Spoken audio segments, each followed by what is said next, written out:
right, what's up, everybody? Get the Tables podcast here with another edition, pay-per-view edition of the WWE Royal Rumble post show. I'm your host, as always, Tony, with my co-host tonight, the bizarre one, Dave. How you doing tonight, Dave? Oh, you're breaking up, buddy. I can't hear you. Is that any better? Yeah, that's a lot better. Perfect. All right. Yeah, so I'm good. Marathon right there. So. Oh man, what a night. WrestleMania. Excuse me, not WrestleMania. It felt like how long it was. It felt like a WrestleMania. What's up, everybody in the chat room? I'll get to you guys in just a minute. But what a night. We had a Royal Rumble. It started at 5 Eastern. If you wanted to watch the pre-show, 2-hour pre-show. And I did. On top of that, so basically this show started at 4 and it ended at 11 my time. So it felt like a WrestleMania with how long it went. We had 3 matches on the pre-show. We had the two Royal Rumbles matches. Let's touch on the Royal Rumble matches because that's probably the big news out of the whole night, other than probably the Brock Lesnar and Finn Balor match. And let's get to the women's one first because I saw a lot of complaining about that match on Twitter. Only went 8 minutes. No, not the Brock, the women's Royal Rumble match. Not only did it go an hour and I believe 15 minutes, it had its slow spots, and also it kind of was predictable. The only thing that I really enjoyed... you could say the same thing. Yeah, the same thing with the men's as well. Yeah, both Royal Rumble matches were pretty much predictable. You could tell that, Rollins was going to win, Becky Lynch was going to win, but I will give the WWE credit on this, that I did enjoy how they got Becky Lynch into the match, because I think we all kind of had a feeling that, Becky Lynch was going to get in the Royal Rumble some way, somehow. She did lose her match against Auska. We'll touch on that because a lot of people were not very happy with her tapping out in the loss, but we'll get into that in just a second. But it was more about, how Becky Lynch... You want to start? You want to start with the Rumbles first? Yes, because that's what everybody wants to talk about. I'm not going to go. We can go on to the singles matches in a little bit. So we had the women's Royal Rumble. Obviously, you all know that Auska lost her first match. Thank you, everybody, for coming in here tonight. Got a nice little crowd for the Royal Rumble post show. So we know Auska beat Becky Lynch to start the show, to start the Royal Rumble pay-per-view. So Becky Lynch somehow had to get in the match. Well, instead of, maybe taking out Carmella and getting into the match that way, she got in at number 27, kind of replacing Lana. To kind of give you a short story on this, Lana and Rusev. Yeah. Rusev defended the U.S. title against Shinsuke Nakamura. Nakamura gets the win, surprisingly. And during that match, there was a spot with Lana at ringside. She gets on the on the apron and she's yelling at Nakamura, I believe, or the referee, either one. She takes a nice little fall outside the ring, and she's playing up an ankle injury. So, get to the Royal Rumble. She's trying to, enter the Royal Rumble, and she can't even get to the ring. She's so injured with her ankle. She's limping. She can't get there until finally we get Becky Lynch coming down to the ring, gets into Fit Finley's face, because I guess he's a booker now, or if he has the ruling of the matches, because he let her get into the ring and be number, was it 27 or 28? Pretty much replacing... Yeah, well, to be fair, I'll just say really quick, to be fair, Nia Jax did come out and beat the crap out of Lana some more, and that made it impossible for Lana to continue. Right, yeah, she kind of, gave it to Lana a little bit more to make it to where she couldn't get out there at all. So Becky Lynch finally makes her way to the ring. She's in the Royal Rumble. And we get some nice little spots with her, and it ends up being her and Charlotte, the last two, which we kind of all figured that was going to happen.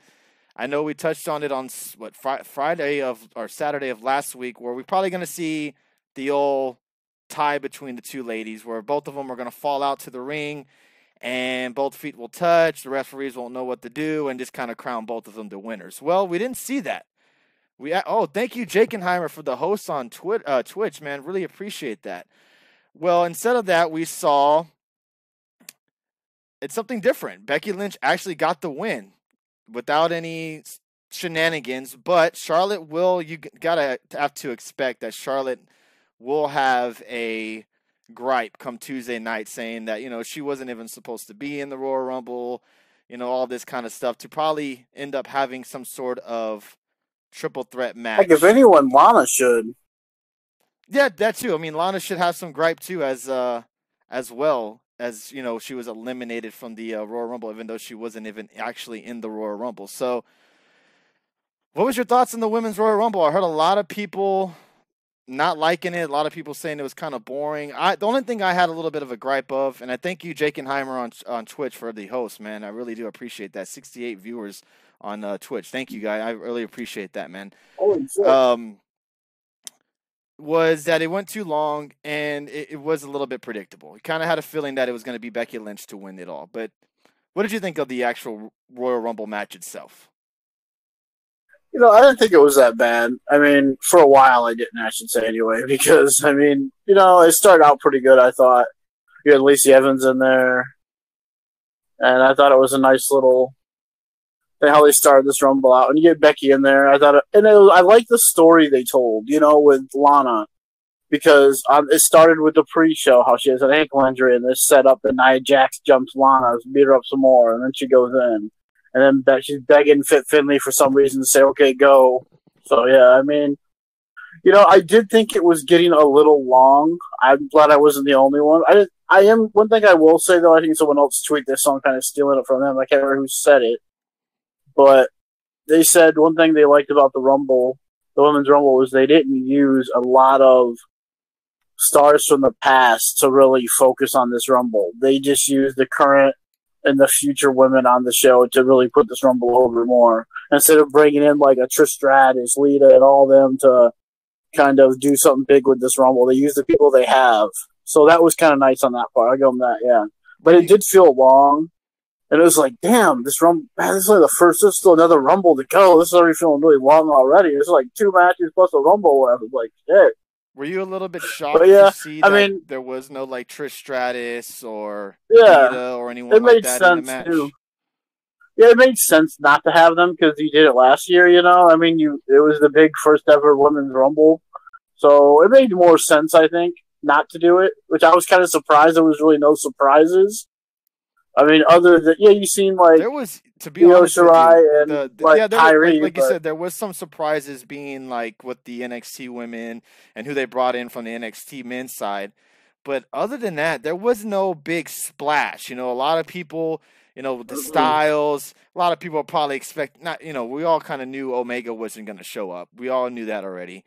But someone, that would, be newsworthy showing up and debuting in the WWE. Nothing like that. It was just a lot of their homegrown, if you want to say their homegrown talent being in the Rumble this year. No surprises. The only really legend we got was Jeff Jarrett. I guess you can count Kurt Angle as well. But it was more about the future for the most part. Yeah. And that's good. I mean, Lacey Evans I don't remember when she got eliminated. I didn't even notice it. But, I mean, she was in there for a good while. Her and Charlotte had a nice little thing going for a while in that match. So that was nice. And, I mean, you know what? The one thing I liked about this, Becky wasn't in there from like the very beginning. It seemed like oh, she's going to be in here and she's going to win the whole thing now, type thing. And like you did with the men's, Rollins came in really early and stayed in, and then he got beat up and sat out for like 20 minutes and then comes back and wins it. I mean, it's like, really? Yeah. But we'll get there. But, I mean, I didn't think the Women's Rumble match was that bad. It did pick up towards the end a little bit more, but it did feel like it was going on for a long time. Yeah, it just felt so long. It did. A quiet entrance there. Trying to catch up on the chat room. It's flowing here. I saw some people complain that vets didn't come in except for Double J. Yeah, a lot of people with the Royal Rumble, and you can't blame fans. For the most part, a lot of us watch for, it being the Royal Rumble itself, but for the surprises. A lot of people enjoy seeing a lot of the old people come back, or, people we haven't seen before in a long time, that type of thing. I can understand that maybe, I wish some of these legends would show up. I get that. I mean, but do we just want to see these spots wasted by a bunch of legend surprises when you can see other people in it? I mean... Now, my question to you, what did you think of the Hornswoggle spot? with him being underneath the ring with Vega. I kind of chuckled at a lot of people. Yeah, a lot of people thought it was stupid, and I actually found Selena Vega under the ring. I thought it was kind of funny where she kept poking her head out, looking up and see what was going on. And I thought it was kind of funny, but some people I seen on Twitter hated it, and I didn't mind. I thought the Hornswoggle pop was funny because I did not expect to see him in there at all. So that was funny. I thought.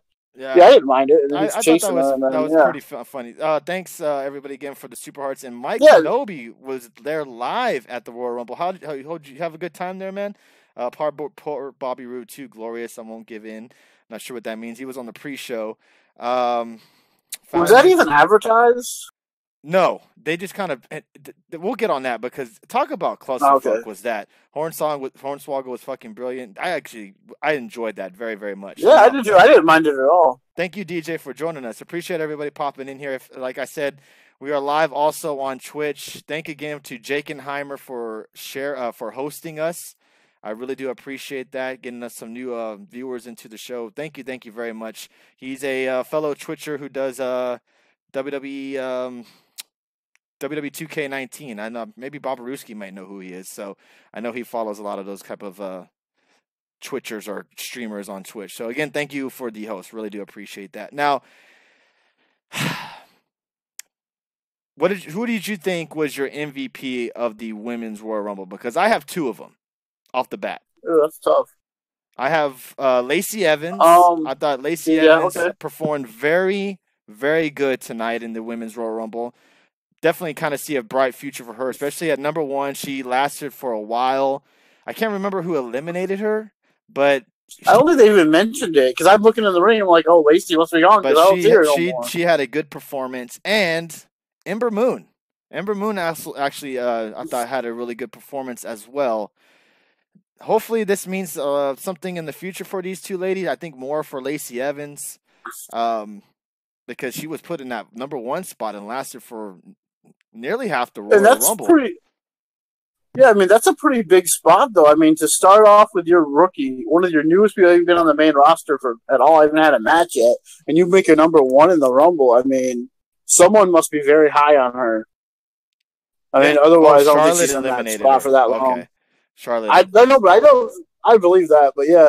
But it just seemed like, they didn't mention it at all. I didn't notice it at all or something, but there was a lot of, you guys, I'm sure I'm not the one who noticed this, but there was a lot of bad camera cuts in this match. The camera work tonight for that Women's Royal Rumble was awful.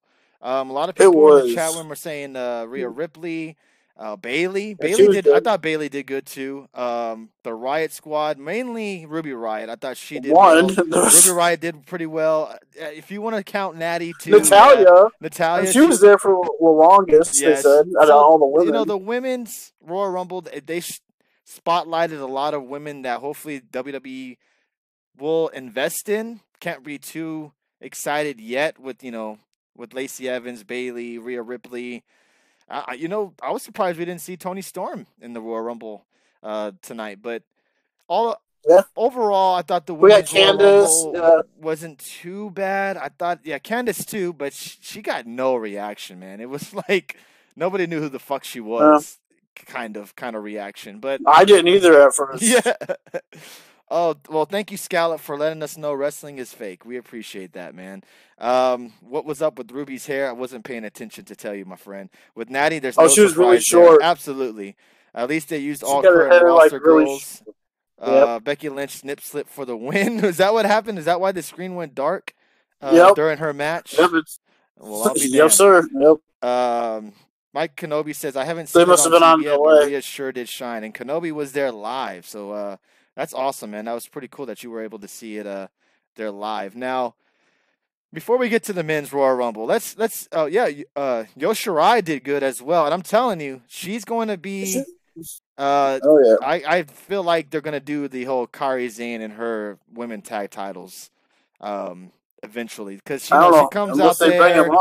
comes out there and defends her when the Riot Squad was beating her up, and I feel like this is kind of foreshadowing them kind of being brought up to be in the women's tag division. You don't see that?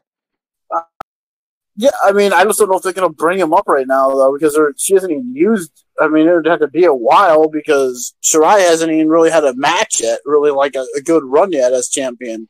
But someone else, I don't want to butcher her name, but Kat Zagano. Oh, is that her name? But she looks freaking amazing out there. Yeah, she's. I know a lot of people probably don't. Casey Catazaro, I think is her. Like I'm probably butchering her last name, but she did some pretty. She's very acrobatic. She can definitely do some very high spot moves. I've seen some of the stuff that she's done in NXT. She hasn't really made it yet onto the main roster. I mean, not the main roster, on TV, on the TV tapings yet. But you have to expect after tonight the performance that she had, and now there's a GIF of her going around, the wrestling community. I assume the girl looks like Ricochet she's 12. like dating or something. Who? Ricochet? I wouldn't. I'm assuming they're dating.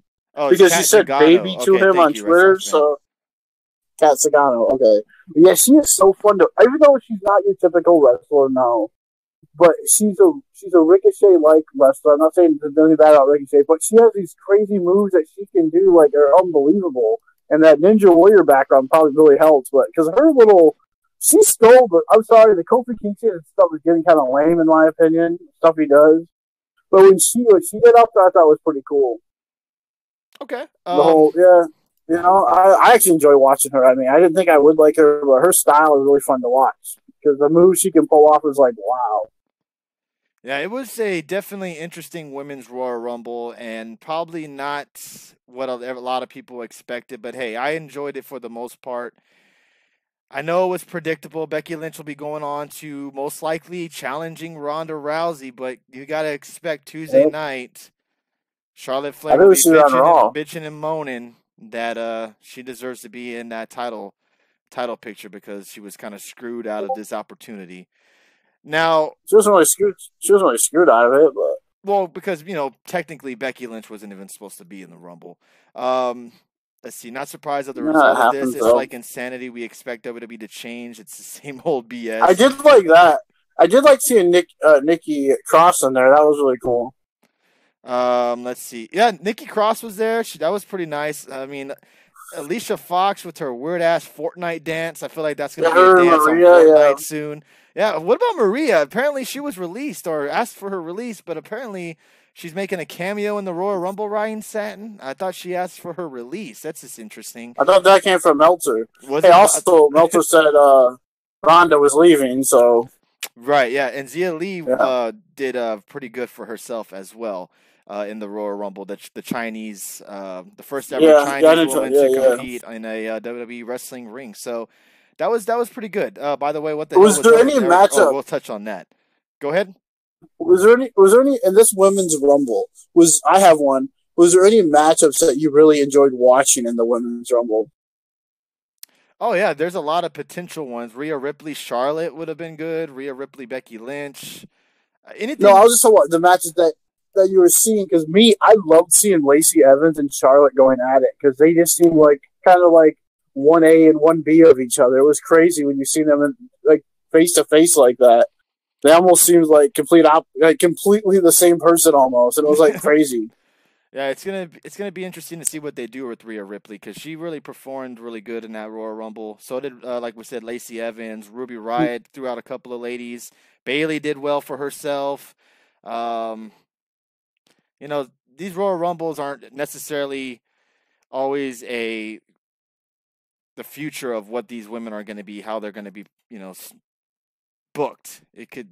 Tomorrow Bayley could lose to fucking whoever she threw out if she was on. I can't even remember who she threw out. So it's going to be interesting to see what they do with a couple of these ladies that have performed very well in the Royal Rumble. Now, let's get to the other match that a lot of people have been talking about. And I'm not sure why no Toni Storm. That was actually kind of interesting to not see her in there as well.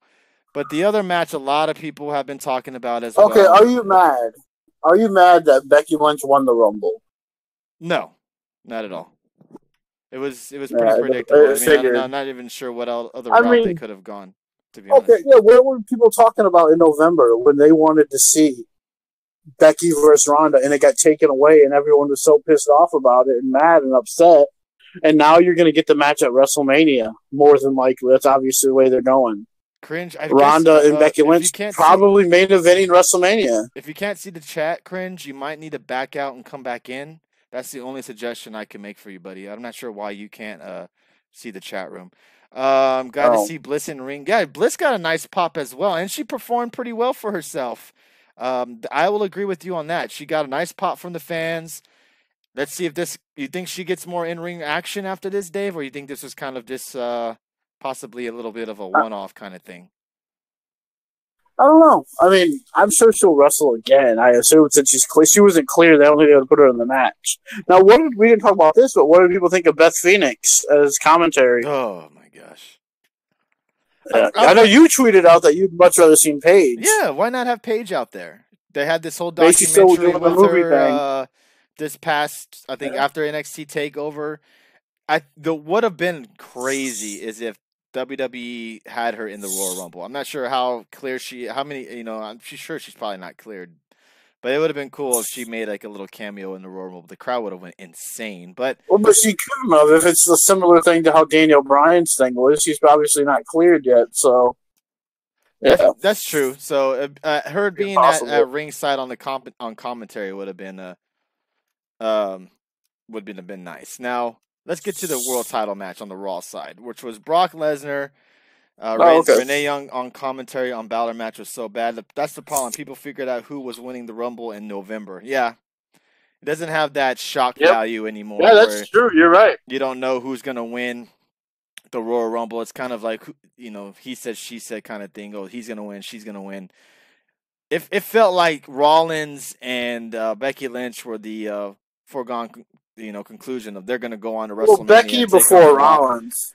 Yeah, true. Because everyone was speculating at TLC. But to be fair, Rollins has been dropping a lot of, hints that he wants to face Brock. Yeah, Brock's never here. I want to face him at WrestleMania. This type of thing. So you kind of had a feeling that Rollins was going to be in the title picture, and then he loses the IC championship. So it just felt like it was going to be Seth Rollins in the long run. Now, it seems like they're going to go there again now. I mean, because after the Men's Rumble with Lashley and Rollins again, so it seems like they're going to go somewhere else with Lashley and Rollins.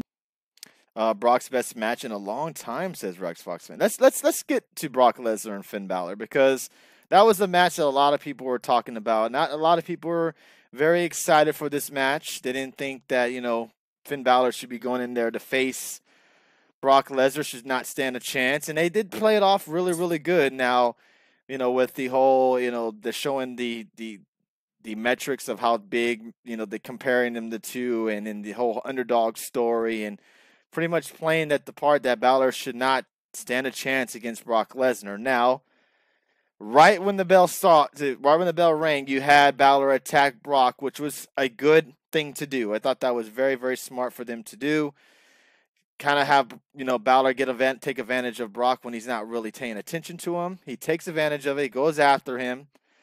And he had Brock's number for a little while. Brock got a hold of Finn Balor a couple of times, Suplex City, the whole shenanigans that he does in the ring. But I thought Brock sold very, very well for Finn Balor tonight to actually make it seem like Finn Balor might actually pull this off. It really, a couple of times, I thought maybe Finn Balor might actually beat Brock Lesnar. Comes up short, ends up tapping out, gets pretty much attacked after the match by Brock Lesnar as well, which was kind of leading up to a lot of people talking about possibly a rematch between the two. But maybe this time Balor brings out the demon to face Brock Lesnar. What did you think of the match, and what did you think of the outcome, which we kind of all predicted that was going to happen? But how did you think Finn Balor performed against Brock Lesnar tonight? I mean, it was kind of your typical get the big jump on the big guy, and then it looked like, hey, people can hate Brock all they want. But Brock went out there and has said, he said he wanted to face Finn Balor.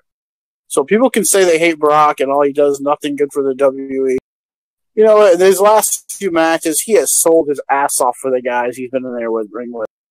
I mean, I don't think the match was got your big high spots in it for like maybe Balor can pull it off. I mean, I wasn't really believing that any time. I just thought it was one of those like, ooh, maybe the underdog can get that big quick win. You know, like when you got like the kind of lower level guy taking on the main eventer, and they looks like they might get a couple big shots in. That's what it kind of reminded me of.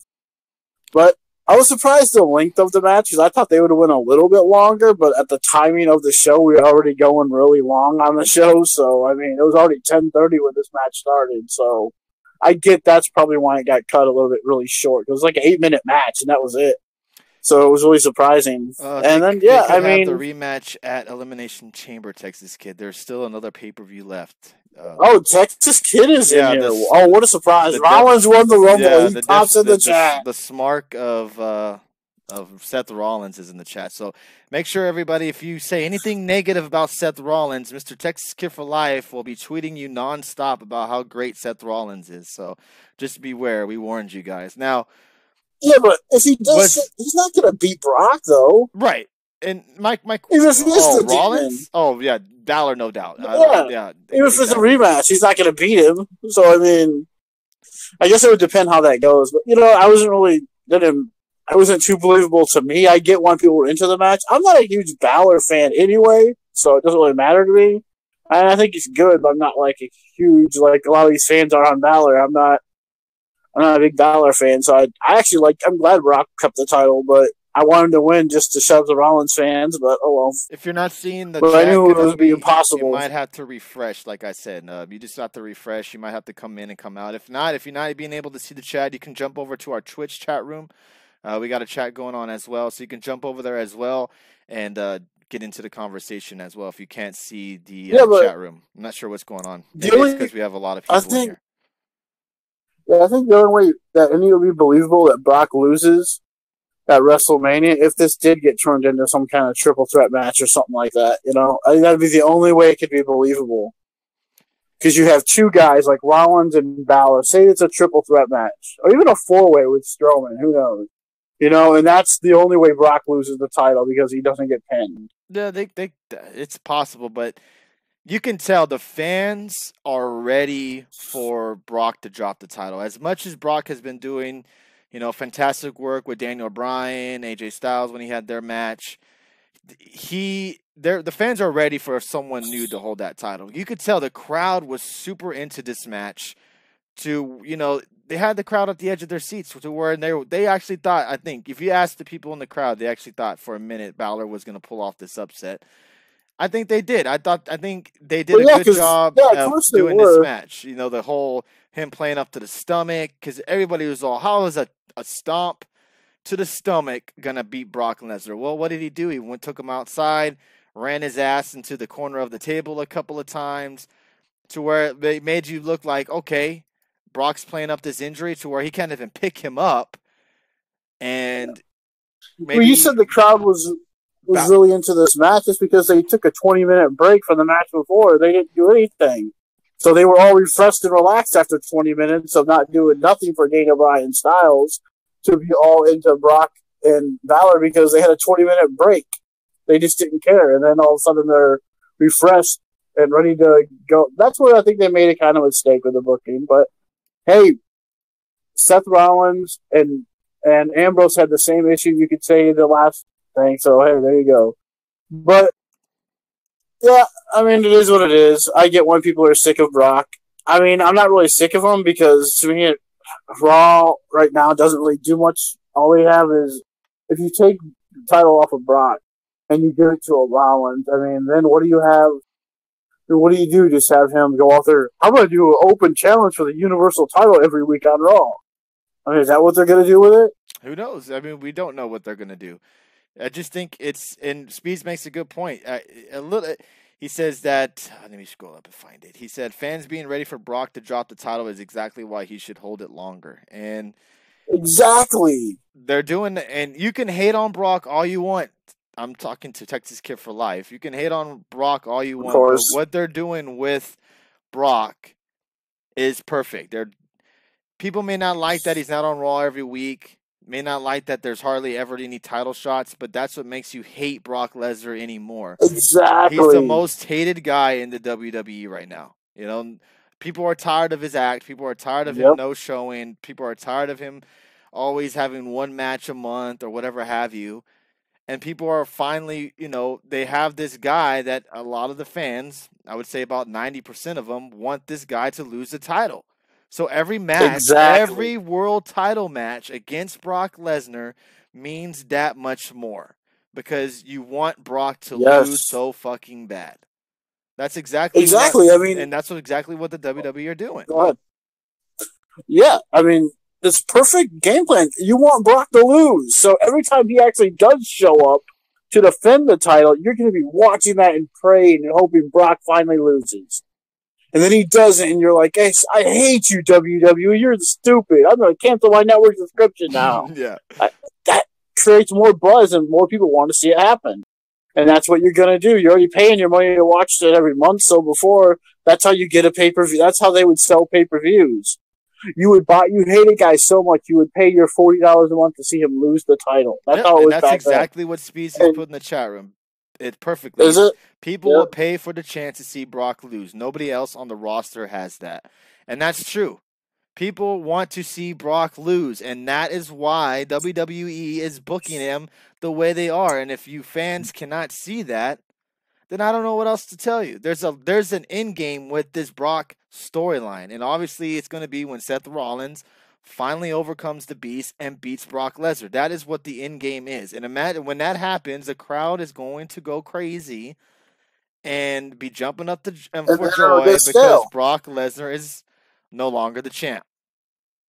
And then it'll get stale again, in my opinion, like it kind of did when Reigns was champion. When Brock finally lost the title to Reigns, to me, Reigns was champion on Raw, and it got stale because it was like, okay, this is it. I mean, he got the title Raw, not much difference. Brock added the different element to it because he wasn't there every week. He showed up once in a while. He was a draw because people would tune in to see what he was going to do. Yes, you could hate Brock all you want, but you're still going to tune in to watch his pay-per-view matches. Like, this is the match I want to... Okay, what's Brock going to do in this match? Like, everyone tuned in to see, okay, we really want Balor to win. We really want Balor. We want someone to interfere to help Balor win. People were talking about possibly Balor winning. Vince McMahon was putting Balor can never beat Brock Lesnar. So they did it and made you think, oh, maybe Brock can, or maybe Balor can get a win over him. So that's what they did. And he did it, so it made you even more mad. And now you got Seth Rollins, everyone's favorite, Mr. Kingslayer. Burn it down. Mm-hmm. He's going to burn down Suplex. Guarantee that's going to be his promo tomorrow. He's going to burn down Suplex City. There you exactly. Go. Yep, that's exactly what's going to happen. And I'm going to slay the beast. Now, people in the chat room, a lot of chats going on. I'm trying to catch everybody's chat. Let me kind of scroll up a little bit. I think more empathy toward Brock than anything. Oh, I see what you mean. You want Raw better, you need to be there. Network is 9. I got you. People just want the guy to actually wrestle more instead of wrestle once in a blue moon. Why would he? If he puts on good matches every single week on Monday Night Raw, it's not maybe special. Not when he wrestles week, once in a month, I can understand maybe having him show up a little bit more. I can understand that, but I think the way that they're booking him with the way he wrestles is perfect. Yeah, but then when he goes out, his last few matches, people have been like, man, the match with Daniel Bryan, people were praising him, man, that was an awesome match. Now, I don't know if it's compared to the Balor match, but it had the same excitement to it. It was only 8 minutes, but it still had great excitement. Bob Ruski says, those two without matches. The title, it's not needed. Let's scroll down. I'm just going to ignore what Texas Kid, because he's marking out over Rollins right now. The way they might make more viewers if Brock drops the belt on a pay-per-view and regains it on Raw. That ain't happening. They ain't paying Brock money to win on Raw. That'd be a waste. No offense, it'd be a waste. You don't want viewers on Raw. You want those subscriptions. Did you not watch the pre-show the entire time? They had that freaking thing across the screen. New subscribers, free. Free for new subscribers the entire pre-show, I swear. It's like, jeez. If Brock retains after WrestleMania, that's another guaranteed year of Brock as champ. I don't think he'll retain after. I mean, I would be absolutely shocked if Brock retained the title at WrestleMania. I think, especially if he's going to go to UFC pretty soon, so it would be surprising if he did. Oh, it would be shocking if he actually won that title. But we got to see. Now, did the match live up to your expectations? Did you think it was going to be better? Was it worse? Did you think Balor looked good in that match? What was your kind of overall, thoughts of this match? I did think Balor looked good in the match. I mean, because he shined. I mean, throughout the first 4 or 5 minutes of the match, he was basically dominated Brock almost the whole match until Brock just caught him with that freaking Kimura, and then he basically made Finn. I know people were mad that Finn tapped out probably, but you know what? Once he hit him with that stomp, people thought it was over. People thought it was over with that DDT, and they're like, "Holy crap!" People were on their seats thinking that he was going to Brock Lesnar. I mean, when's the last time a DDT was believable for a finish? I mean, people thought he was about to win a match with a DDT. I mean, come on, that's pretty awesome stuff right there. Yeah, can't deny that. They did a really good job tonight. It didn't live up to the hype, though. Yeah, I agree, but I don't think it did live up to the expectations of people because. Did you think an 8-minute match was what you were going to get out of that? No, but I mean, to me, it didn't live up to expectation, but it was still an exciting match. I thought it was going to be maybe a 10 or 15-minute match, at least maybe 13, something. But I understand they are pressed for time a little bit, not really, but I guess they were kind of because it's on the network. They don't have time, but whatever. But yeah, I thought it was still a good and fun match to watch. But I mean, yeah. Again, I prefer the one more before this, but Texas Kid, I don't know what show you're watching, but nobody's been whining and bitching about Rollins winning. Again, it's your own smarky self trying to defend Rollins when he doesn't need to be defended. Everyone likes Rollins. Everybody loves Rollins. What are you saying? You make no valid points here. You act like he's the guy, some guy who just came off the street that everyone counted out. No one thought he was any good. Everybody knew he was going to win against all odds. Balor as Demon versus Rollins is the better match. WWE needs champ on TV each week, as I'm sure AEW will once they get started. You sure? Well, that's a different story. Was you sure the match was only 8 minutes? I can look it up real quick. I timed the freaking match because I wanted to see how long it was because I know that freaking AJ and Bryan went 22 minutes. I'm like, okay, how long is this match going to be?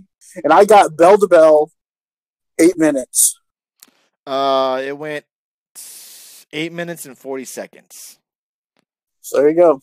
Yeah, so it was the shortest match was on the pre-show, which was the tag match, but that went 8 minutes. The women's match, Royal Rumble, went 1 hour and 12 minutes. So this to show you, it went longer than the men's. That's for sure. Yeah, I can see what you're writing, Adam Bomb. I don't know why you can't see the chat. That's just so weird. You're off to celebrate. Look at this guy. I'm off to celebrate Rollins winning the Royal Rumble. All right, you do that, man. The boyhood dream has come true. Yeah, you do that, bro. It was just a interesting night overall in Royal Rumble. Let's get to the AJ Styles and Daniel Bryan match because a lot of people I think I'm going to be the only one who liked it. Probably. I did not care for this match, man. I did not. I don't know if it's because I'm just tired of this specific feud. I just am not into this match at all. I know a lot of people were saying that it was in a tough spot, which it was. It was not in the best. Yeah, it was not in the best spot. Saying that it was after that whole women's Royal Rumble that went over an hour, probably exhausted a lot of the fans. But the match just wasn't that great. Then we had a funky ass finish where you have Eric Rowan coming out and getting involved and costing AJ Styles a match. So I guess Daniel Bryan's, doing a vegan stable now. I'm not really sure what's going on with that. I just didn't really care for it. If you forget that it was after a Rumble and look at the technical aspect of the match. That is true, Robaruski. It was not I think Bob Ruski did tweet out, what did you expect? Flips and floppity shit during this match, which you weren't. Yep. You weren't going to see that in this match. You did see a little bit of it with Styles. I love that backflip he did outside the ring into the reversed, what is that move called? DDT? Yeah, the reverse DDT. Loved it. That was a very cool spot he did, but it just was a To very me, this slow match, very slow and technical match. Maybe not the match that I would prefer after what we got in the Rumble. And it could be just because I'm tired of this feud in general. I've been talking about it on the show as of late that I'm just tired of this feud between Daniel Bryan and AJ Styles. And I hope it's not going to continue, especially with the funky finish we got. But I'm going to assume that you enjoyed the match. But what did you think of the ending of it? Yeah, I enjoyed this match. And I think, look, it could have done a lot better with the replacement of it because they did, like I say, over an hour in the Rumble. They were all gassed. The fans were anyway. So it's like, man. But with Daniel Bryan, this is the type of style of match you're going to start getting from him now because he's not going to be doing all these high risk, these crazy moves anymore. Right. Because he wants to longer his career and not have it end really fast. Like, because when he was doing the whole crazy stuff before people loved, that kind of almost made his career end. So you're going to see this slow-paced, technical style match, which I'm a fan of. I love these slow-paced technical. I knew the fans weren't really into it, but I was like, man, I was into this match. I mean, these guys are doing some great stuff, I thought. And I felt that the bad crowd was really kind of didn't really hurt the match to me because I enjoyed the match. But, yeah, you knew what was coming. When you seen Rowan come out in a flannel like Daniel Bryan's been wearing lately, so I was like, okay, he's coming out to help Bryan. But, yeah, I'm kind of digging where they're going. I'm interested in where they're going with it. I kind of like it. I like having Bryan get, like, his own little followers or stable or whatever they're doing here. Are they gonna bring out someone out like Red Sox fan? I think Catino messaged me as well saying this is Straight Edge Society 2.0. Yeah, it's similar to that. Yeah, it is the vegan lifestyle type thing. Someone said, are they going to add Harper to the group and take on AJ in the club? I mean, it's very possible. I mean, it's interesting because it's like a new version. It is kind of like that. I didn't think about that, but yeah, it is kind of like the Straight Edge Society where they're doing. Yeah, I could see that, but. It's very interesting, but yeah, I'm probably the only one who enjoyed this match. So, I mean, I thought it was a good match. I didn't mind the finish because I guess, whatever. It doesn't matter to me that much. Shocking that the in-ring wasn't good for that match. I didn't understand Rowan being there at all. Just killed a credible tag team, speaking of the Bludgeon Brothers. Bryan Harper, Rowan versus Styles, Anderson, Gallows is my guess. Good job, and have Rowan break character. AJ versus Bryan match just earned a 0 rating by me. Shockingly, they looked old, said Mike Kenobi, who was there live. That's crazy. Let's see. See, I think that's the typical fans of today, I think, though. That it's not bad. I don't mean to sound like a bad shot at people today, but people don't like those slow-paced, technical style matches. They just don't. I think that's a lot of it is. People don't like those slow matches. We might see an armbar or a headlock, working a body part. I mean, I love that stuff. When Bryan was working AJ's arm, I think that's great technical wrestling right there. And doing those moves, I mean, hell yeah. I mean, I love that kind of stuff. I mean, so that's my style. I like the flips too. You know, those are fun to watch and people are flying all over the ring. Those are fun, but sometimes it's nice to have a change of pace and not have the same style every single match. It's nice to see something different. I'm sure they hate Zack Sabre Jr. matches in. Yeah. Oh, right, they would. They would exactly. Hate it. If Sabre had a match, yeah, they would not. I'm not. I guess my opinion during this match is that I'm just tired of this feud in general. I'm not interested in this feud. They could have had a 5-star drag out match, and I probably still would have been like, I'm just not into it because I'm tired of this feud. This feud should have ended a month ago. Should have moved on to something else, and basically what they're fighting over now is hot dogs, hamburgers, chicken wings, and shit like that. It's not doing anything for me anymore. Now, the real question is, now that, like we said, Rowan gets involved, are they going to continue this feud until Elimination Chamber, or maybe someone else in line gets involved? I'm not really sure who's in line next to the title shot. Yeah, is it going to be Daniel Bryan defending the title in the Chamber? I'm not sure. Are we going to see some kind of 6-man tag with these guys, possibly? You know, with the club, and if Harper comes, I'm not sure. Is Harper injured too? I don't know. I'm not sure when Harper. He wasn't injured, but I'm not sure when he's supposed to be coming back. They haven't really. But it'll be interesting if they add some more people to this group, like even Harper or hell, Bray Wyatt's not doing anything. Why not bring him back? So it's like Bray the Wyatt family all over again. Bring him back as a vegan. So it's kind of crazy. Yeah. It was very interesting to see how they booked this match. And they got a good amount of time too, over 24 minutes in this match. So yeah, it was. Like I said, I'm the only one who enjoyed the match, so I don't care. I'd watch it again because I enjoyed it. We're gonna touch on that match right now. I mean, when's the last time you seen? Oh, go ahead. No, go ahead. Finish what you're saying. Oh, I was just gonna say I can't remember the last time I seen these guys. Like they've been giving Bryan and Styles the longest time out of lately when they wrestle, like 20, 25 minutes almost. Sometimes they had the longest singles. I like the long matches. All the singles matches tonight, they had the longest one, 24 minutes. So I mean, he had the two women. Yeah. They had the longest match, period. If you're not counting any of the Royal Rumble matches, they had the longest match of the night. So, there you go. Elimination Chamber, Bryan Styles, Orton, Andrade, Samoa Joe, Mysterio is Theory's prediction. At least the fans didn't chant boring or any other negative chants. That is very true. Hey, that is true. They did that to Rollins and Ambrose, too. They didn't do it here, so they're just quiet. That's a very good point. So what's worse, having a quiet crowd or having them chant boring and whatever else they said? So let's get that's interesting. That is a great point. The two women title matches. We kind of already went over. Okay. No, go ahead. I was just going to ask you, what would you say is worse? Getting no reaction, kind of, or getting the boring chants? Probably the boring, you would have to assume. The no reaction, you would have to. I think if, to me, Bryan and Styles kind of knew that the fans were going to be exhausted. Yeah, the crowd's dead. After the hour and 12-minute Royal Rumble match. Yeah, they went out there and busted their ass, too. Both of them did. And they tried, but hey. I think if I put my hatred with this feud aside, it was probably a solid match. I just couldn't get into it. I saw myself a lot looking on my phone, looking on Twitter. I just not into this feud. I'm ready for a new feud, especially on Daniel Bryan's side. He's been feuding with Styles for the longest, it seems, and I'm ready for something new to happen with him on the SmackDown Live. So let's get to the Raw Women's title match, because we touched on the SmackDown Live Women's title match a little bit, where we talked about Becky Lynch winning. Losing via tap out.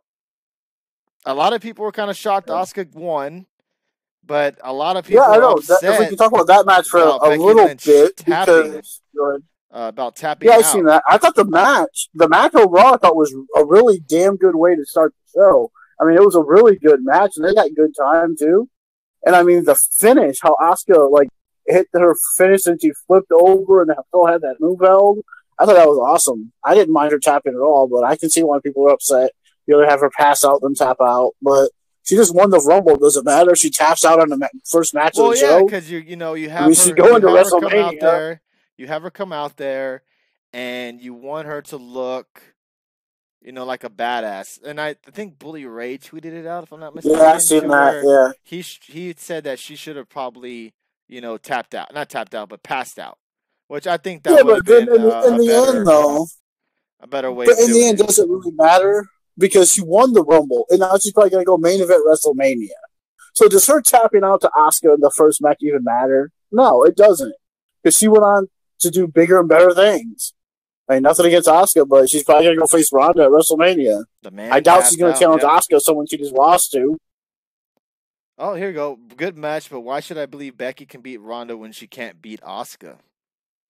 Yeah, I mean, that's a great point. I mean, maybe because that's the match fans want is Auska and Becky. That's the fan that not majority, but most wrestling fans or WWE fans in general want to see Becky Lynch get that match against Ronda, because it was gonna happen at Survivor Series, and it was taken from us by Nia Jax's little punch to the face.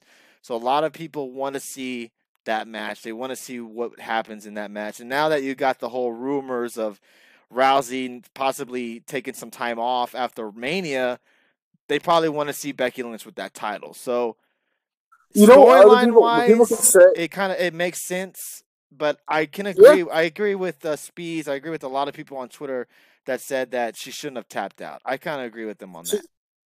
That didn't bother me just because of the whole thing, but no matter what people say about Becky Lynch, you can love her or you can hate her, which a lot of people seem to hate her now. the crowd in that arena were 100% behind Becky in the opening match and in the Rumble. They wanted her to beat Auska because they were cheering more for Becky than Auska, it seemed like to me. And then the Rumble, they were really all for Becky. Yeah, so she's getting those big reactions. You were there live at the Royal Rumble. How was Becky Lynch's reactions to when she won the Royal Rumble? I'm kind of curious because a lot of the Red Sox fans said she got no reaction, which I kind of I smell bullshit on that. I think she got I thought she got a really good reaction when she won. Now, let's touch on the Raw title match. I know I was talking about that part. I was talking about like coming in, like that thing. But oh yeah, of course. I don't know about the ending. Now, because triple threat match with Charlotte and Ronda, I think that's going to happen, Greg. Welcome to the show, my man. I see you all the time in the Dr. Huge's show. Appreciate you popping in here. Now, I saw a lot of people praise this match between Sasha and Ronda Rousey. A lot of people saying that they loved this match. Thought this match was one of Rousey's best matches that she's had on the roster. That's all I see on Twitter. What I saw was a little bit different. I was entertained in the match, but I thought Sasha Banks put Ronda on her back and carried her through that whole match, in my opinion. I thought if this was Sasha Banks, this was her best performance I thought she did in a long time because she basically carried Ronda Rousey in that match. Not hating on Rousey, she looked good at times. I thought her trying to do the three amigos at the start where she's all, "You say I can't wrestle, let me show you I can wrestle," or somewhere around the lines of that. I thought, that was a nice little touch, and she got booed a little bit when she was doing it. But to say that this was, Ronda is made for wrestling, and this is, one of her best matches, and all this stuff, and she looks so good. I guess maybe they didn't see stuff that we weren't seeing. What did you think, Dave? Because I see a lot of people in the chat. Red Sox said almost dropped her on her head. Anytime Rousey isn't a train wreck, folks say that's what I thought too. Yeah. Ronda did her move set 3 times. Bob Ruski says, "Praise what? If Rousey is the baddest woman on the planet, she still shouldn't be lovey-dovey." Exactly. I don't fucking like that shit. Why are we getting Ronda Rousey holding the ropes down for Sasha, talking to her, trying to get a handshake after the match? What is this? Trying to get respect out of every opponent. This isn't Rousey the badass. This is Rousey the softie. But what did you think of the match? To me, this is Ronda not taking this WWE thing seriously. I mean, she just comes off, or that's the way they want her to be. Like, she'd come in with this big fanfare because she was chosen to come in. And, so she really should be a heel, not a face, but whatever. But, I mean, yeah, I'm glad people are in the same boat, because honestly, I wasn't really a big fan of this match either. I was like, and everyone's like on Twitter, I'm like, oh crap, this is going to be a long night on this show, because everyone's going to be like, this is the greatest match ever, and this is Ronda's best match ever. I'm like, oh, I'm glad everyone's kind of in agreement, because I didn't think this match was that good at all. I mean, yeah, Sasha did her thing, but Sasha can only do so much. And I was watching it, I'm like, holy shit, she about broke Sasha's neck. I mean, I was like, hey. I mean, shit.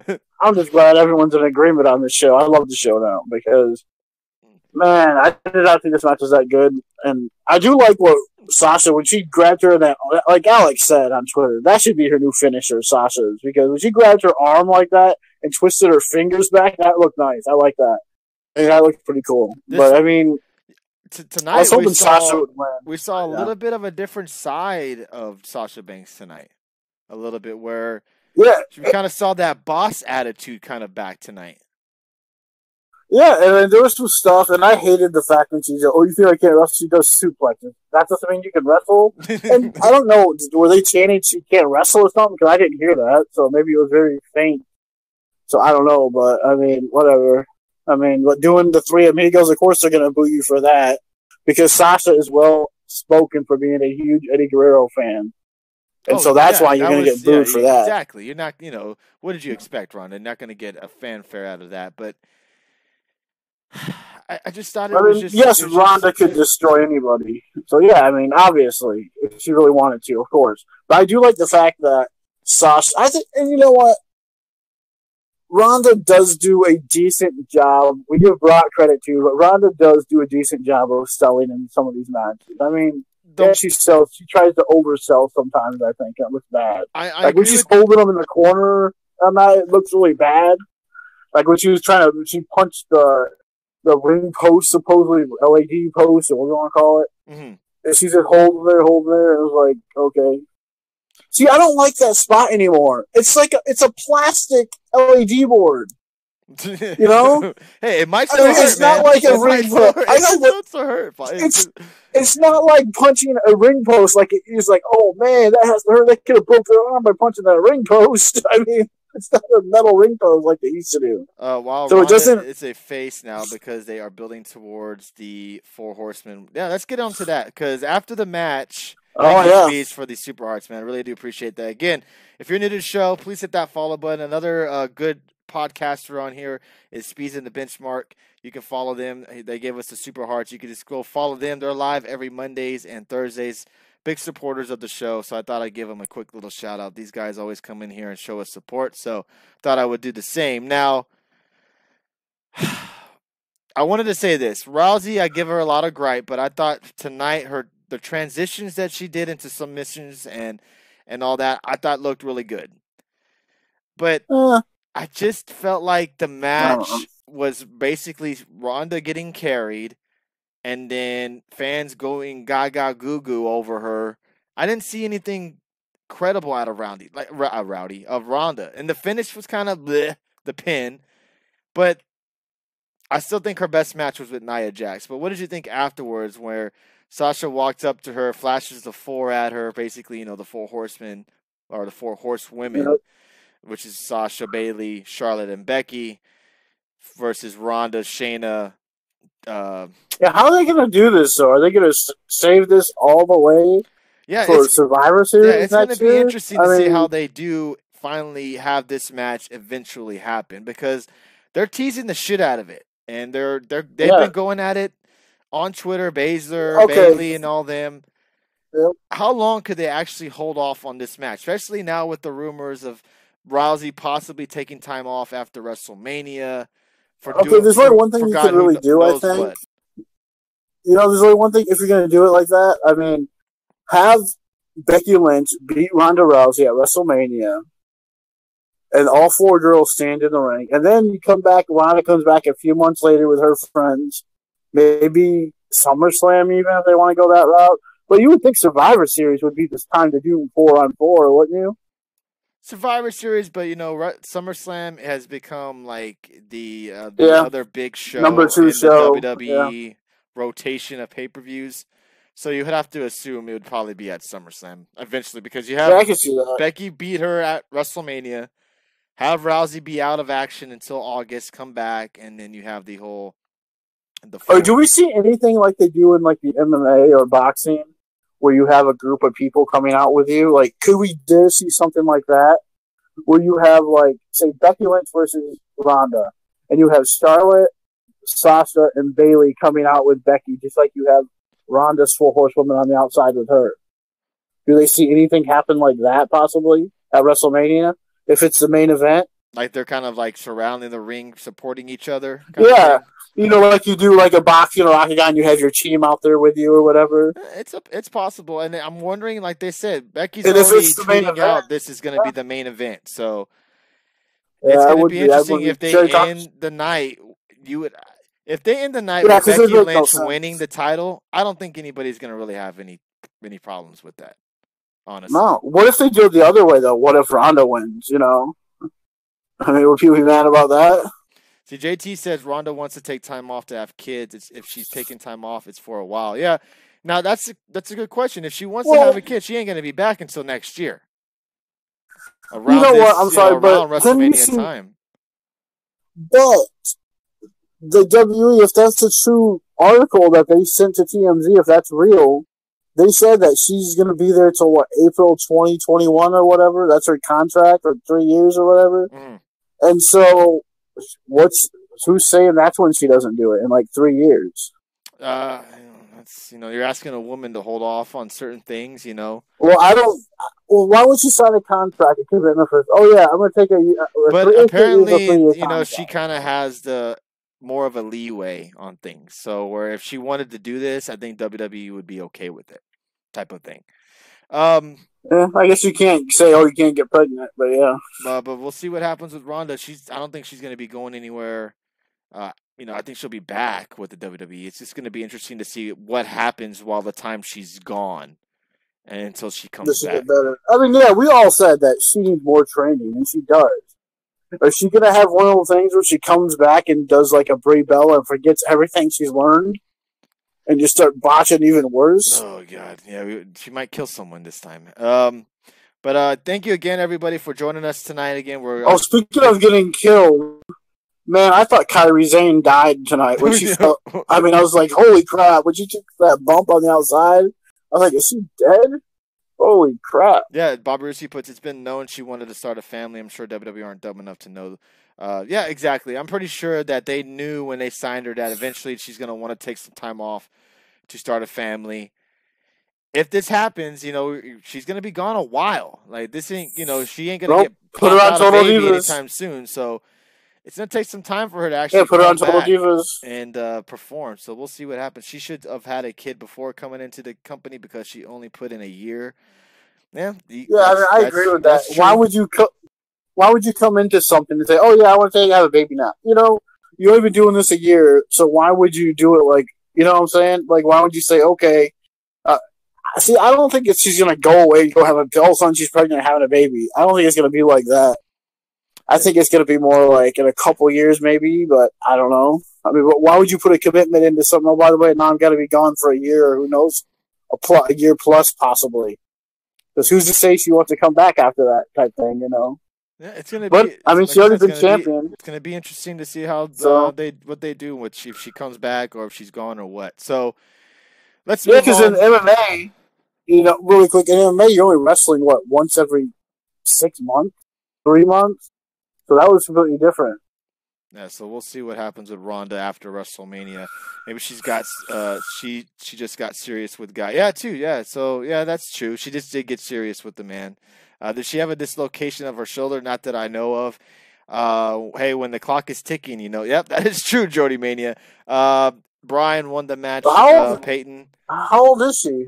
Do you even know? I have no idea. It has to be mid-30s. Shayna and the rest have to get called up first, and obviously Ronda and Charlotte as a leader. More than likely, Charlotte would probably be the leader. Even though I don't know. People would want Becky to be the leader of the group. Yeah. Or Sasha. Who knows? Dallas says Rumble was good until the men's pay-per-view. Until the men's, I think he means Royal Rumble. Final match at WrestleMania should be Ronda versus Becky. What about Money in the Bank? I think a lot of people consider that as a fight. Nah, I don't think it'll happen at Money in the Bank. What? I think a lot of people would probably be against it, though, don't you? Oh yeah, they would want Becky to be the leader. No, I'm talking about main eventing WrestleMania. You don't think there's gonna be a lot of people who are like, I don't want people who don't like Becky. You think they want to see her in the main event? I don't think they do.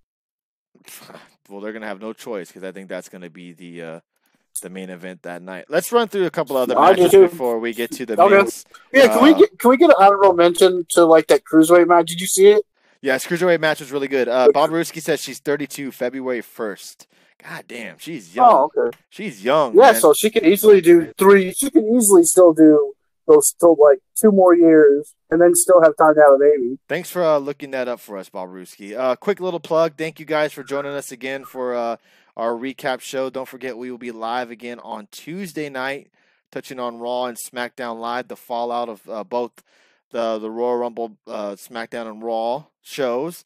One thing also, we have a shirt available coming out next month. If you haven't already seen it, here is our shirt that's coming out in mid-February. So if you are interested in maybe purchasing a shirt, just let us know. We can put it on reserve for you guys. We got small, medium, large, extra large, and double X. So just let me know what you guys think. Oop, wrong sing.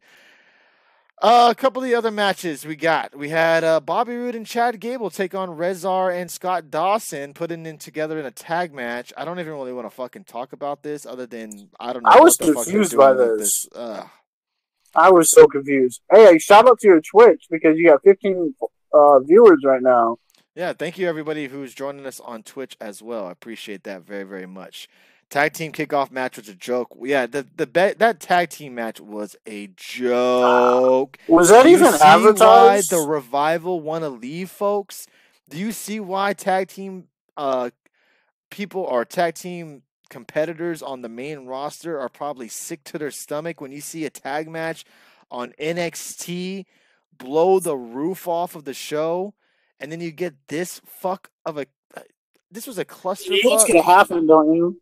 With this women's tag division, they're gonna blow away the male tag division. More than likely, absolutely. But you have who was it? Razor. I think it was Razor in the match because Akam is injured. So Drake Maverick comes out and says that the Revival, they're gonna team up with AOP, and if they've beat Gable and Rude, they'll get a future title shot. Well, what the fuck happens? Gable and Rude win. If I'm the Revival, I thought this was a tag match, title match. Okay. No, it wasn't. They would eventually get a title match eventually. I would walk out if I was the Revival. I would say, fuck you, Vince McMahon, and walk out because this is absolutely at least you're still trash. Trash. Yeah, it is. It is. No I agree, but at least excuse they're for it, still man. getting on TV. Yeah, you're getting on TV. At least they're still getting used. But it is fucking ridiculous when you have tag matches that have been delivered night in and night out on NXT, and then you get into the main roster and you have fucking Shane McMahon and The Miz winning the SmackDown Live tag team titles, where you have The Miz, everybody, getting the beatdown majority of the match, and Shane McMahon is the one who gets the hot tag and to take over the match. That is absolutely stupid, moronic. I can't even say any more negative comments about that match. I'm just dumbfounded at what the WWE is doing to their tag division. And I don't mean to rant, but that shit upsetted me because there's no fucking reason for us to get this type of shit. There's none. Absolutely no reason for it. Like, it was really bad. I can't believe they went there. Let's move up to the chat. DX says, I really don't want to talk about this match. Revival should be champions, but Vince won't let them go to the AEW. I know that much. No, their contracts will be frozen to where they can't compete anywhere until their contracts are eventually up. And that's probably one of the reasons why the Revival probably aren't going to leave. But this is a joke. If you're a tag team in the WWE, or in the main roster, how could you have any confidence that you're going to be booked or even have good wrestling matches when you perform on a nightly basis? When you get better tag matches on a live show that I saw 2 weeks ago when a live event than I've seen anything that WWE has pulled out on TV in a tag match, it's pathetic. It's sad. You know why, don't you? Because Vince isn't there. That's why their live event matches are so good. Vince don't go to live events. It's just. Let's talk on the SmackDown Live Tag Team title match where you had Shane McMahon gets the win with The Miz. They're new tag champs. We all knew this shit was going to happen. The only thing impressive about this match was Shane doing the shooting star press. That was about it. I hated this match. I hate Shane McMahon. Get off my TV. You're winning this title because that's the one title you haven't won. What's next, Shane? You're going to win the world title? This is just a fucking joke. Your thought, Dave? Yeah, I agree. I mean, it was pretty bad to have them beat one of the more credible tag teams that you have on SmackDown just like that. But yeah, I mean, I don't know if anyone watched Nakamura. Changing the subject here, watched Nakamura win, which I was surprised. Yeah, it looks like Nakamura. It was a pretty good match, but I was going into the match. It looks like Nakamura is not leaving. I don't know. He could easily still drop it like on Tuesday. Easily to like. I don't know, back to Rusev, I guess, because, I mean, they say no rematches, but we're already getting rematches, so it's like, whatever. And it was weird. Did you see this match at all, or no? I saw bits and pieces. Like I said, because the ending was so bad, because Nakamura's trying to remove a ring post, and Lana gets up on the ring and saying, cheater, cheater, cheater, cheater. I was like, shut up. Oh, my God, that's so cringeworthy. Shut up. And then, Nakamura, which I was surprised he won. But this next, I mean, the Cruiserweight title match, that was placed in a perfect spot on the pre-show. I mean, it really was, because even though it should have been on the main card, maybe not, because we didn't have a lot of time, but they put it perfectly right before the show started, and the crowd was actually still coming in. Not really, they're pretty much all there, so that was a plus, because they wouldn't have to wrestle in front of nobody. But I mean, they went on right before the show started, which was perfect, and they put on a really good match. I thought I wanted Tommy to win it, but oh well. Moderators, it's still a really good match in the chat tonight. Thank you, all the moderators, muting all the trolls and the porn bots tonight. I do appreciate that. And I want to say one more thing before we move on. Props to all the East Coast people right now who are staying up and watching this on Periscope and on Twitch, because I don't know how you're not asleep yet because of that long-ass pay-per-view. It's already 1 o'clock in the morning over there. I do appreciate everybody popping in here. We have 69 viewers. Hey-o. In the chat room right now on Periscope. We got 15 over on Twitch. So I appreciate everybody popping in here and enjoying what we're doing tonight. Sorry for all the ranting and the cussing, but when it's something that I'm very passionate about, like the tag division, where we have good tag divisions, I just I can't understand what we're seeing. Bob Ruski says I'm staying up for New Japan. Fuck you talking about? Bob Ruski, you never sleep, my friend. There's New Japan on tonight? Jeez. 10 cups of coffee, says Mad Dog. I got to say, this is a good Royal Rumble event, better than years before. Okay, awesome, Chuda.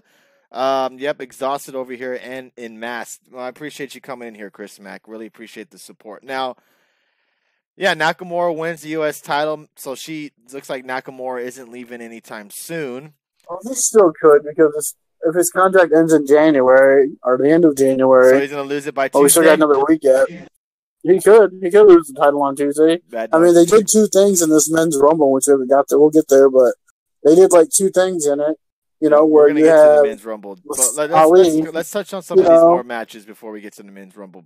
Okay. Because there's going to be a lot of ranting and bitching and moaning when we get there. Oh, sure. Shout outs will be at the end of the night, Hustler. Ed. Cruiserweight title match was good, very entertaining. Yes. Eddie Murphy retains the title still, so not sure what they're going to be doing there on the 205 Live show. But so you got to hear English. So what did you think of my commentary? I thought he was good. I could tell he kind of fumbled a couple of times, but that's just he's there. That's his first time commentating in front of all those people. Like live, yeah. I'm sure it was not. It's his second time. It's gonna happen. But I thought Aiden English does well, and I'm just wondering if this is going to be a way for WWE to get him involved on 205 Live eventually. I'm not sure what his weight is. I know he's a big, scrawny guy, but I'm curious to see if WWE gets him eventually into the 205 Live division. I like him on there because he does bring that more recent experience too. We just talked about he was just in the ring with a lot of the guys. He just wrestled. He's technically still a wrestler, I think. So he's been in there with almost everyone who's there wrestling. Like he talked about, he's been in there with Hideo Itami. He's been in there with Buddy Murphy. All these guys, they all worked in NXT together. So, I mean, that's what he brings to it a lot, too, I think. To me, they're trying to make him like a Tony Romo, which some people complain about. Not the Tony Romo who's all calling the plays, but the Tony Romo who's like, oh my God, look at that. Look what they're going to do. Look what they're going to do, Jim. Look at this, Jim. I mean, that stuff that people kind of cringe at with Romo, where he gets overly excited. Yeah, okay, I can see that. I can hear that. Feel you. Yeah.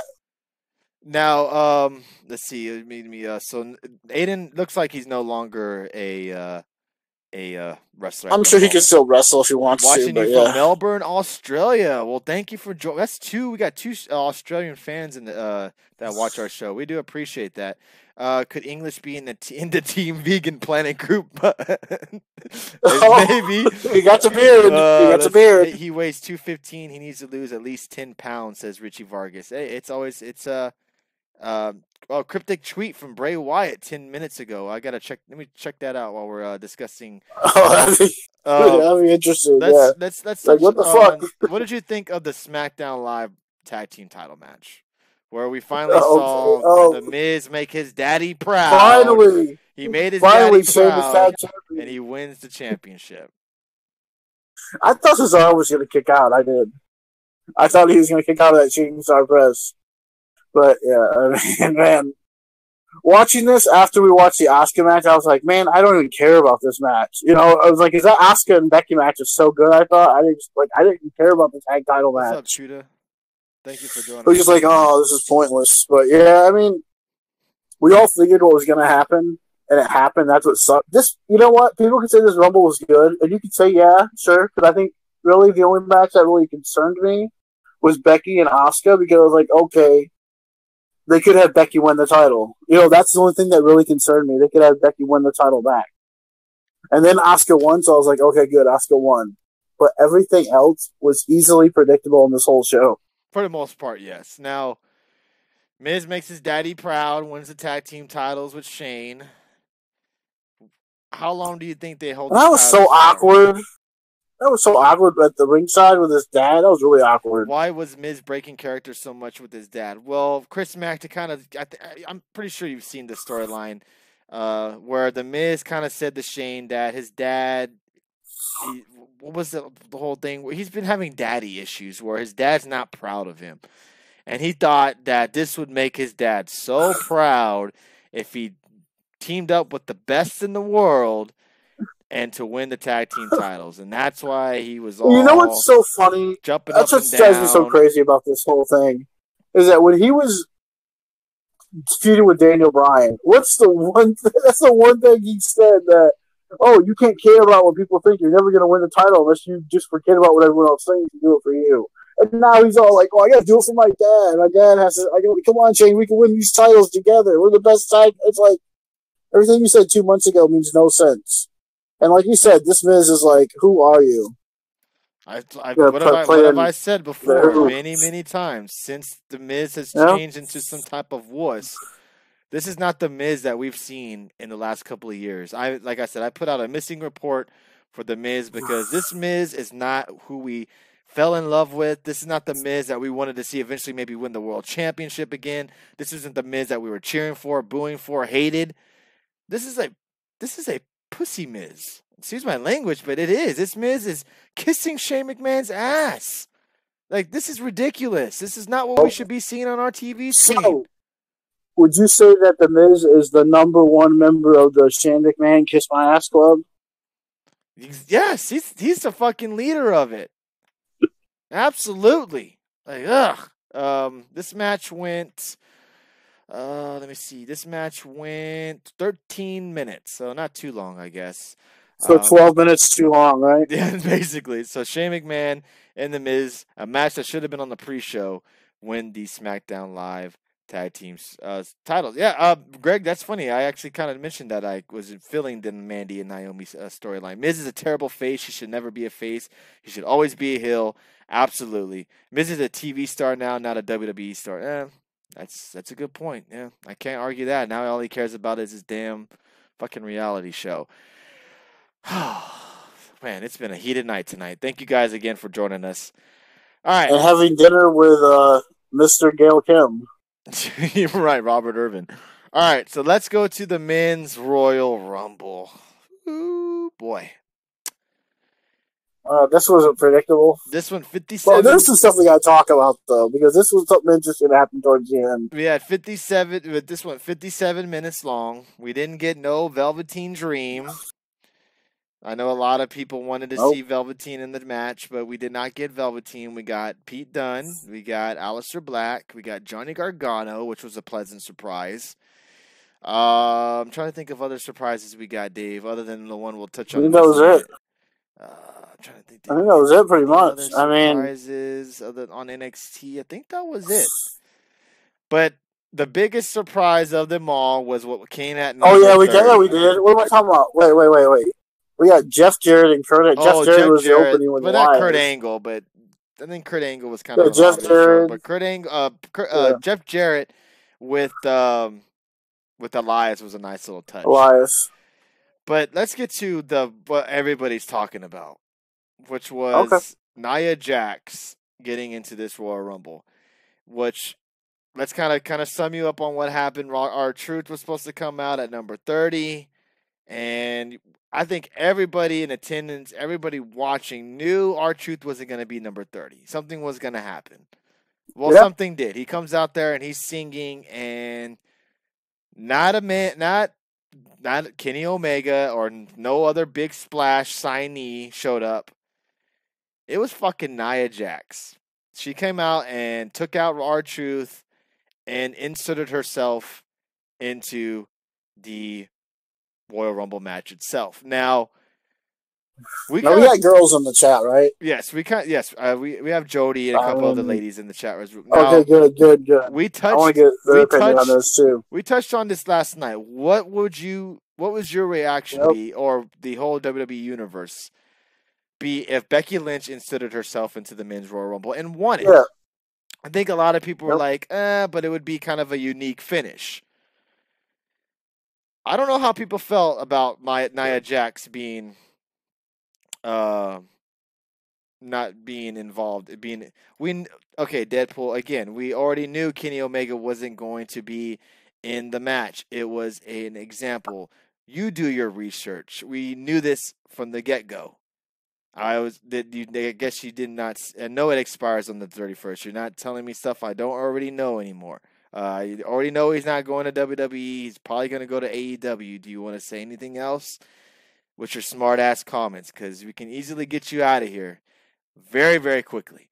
Now, what was your thoughts on this? Were you kind of disappointed? Because we didn't really see any big shock value in the Royal Rumble. This was it.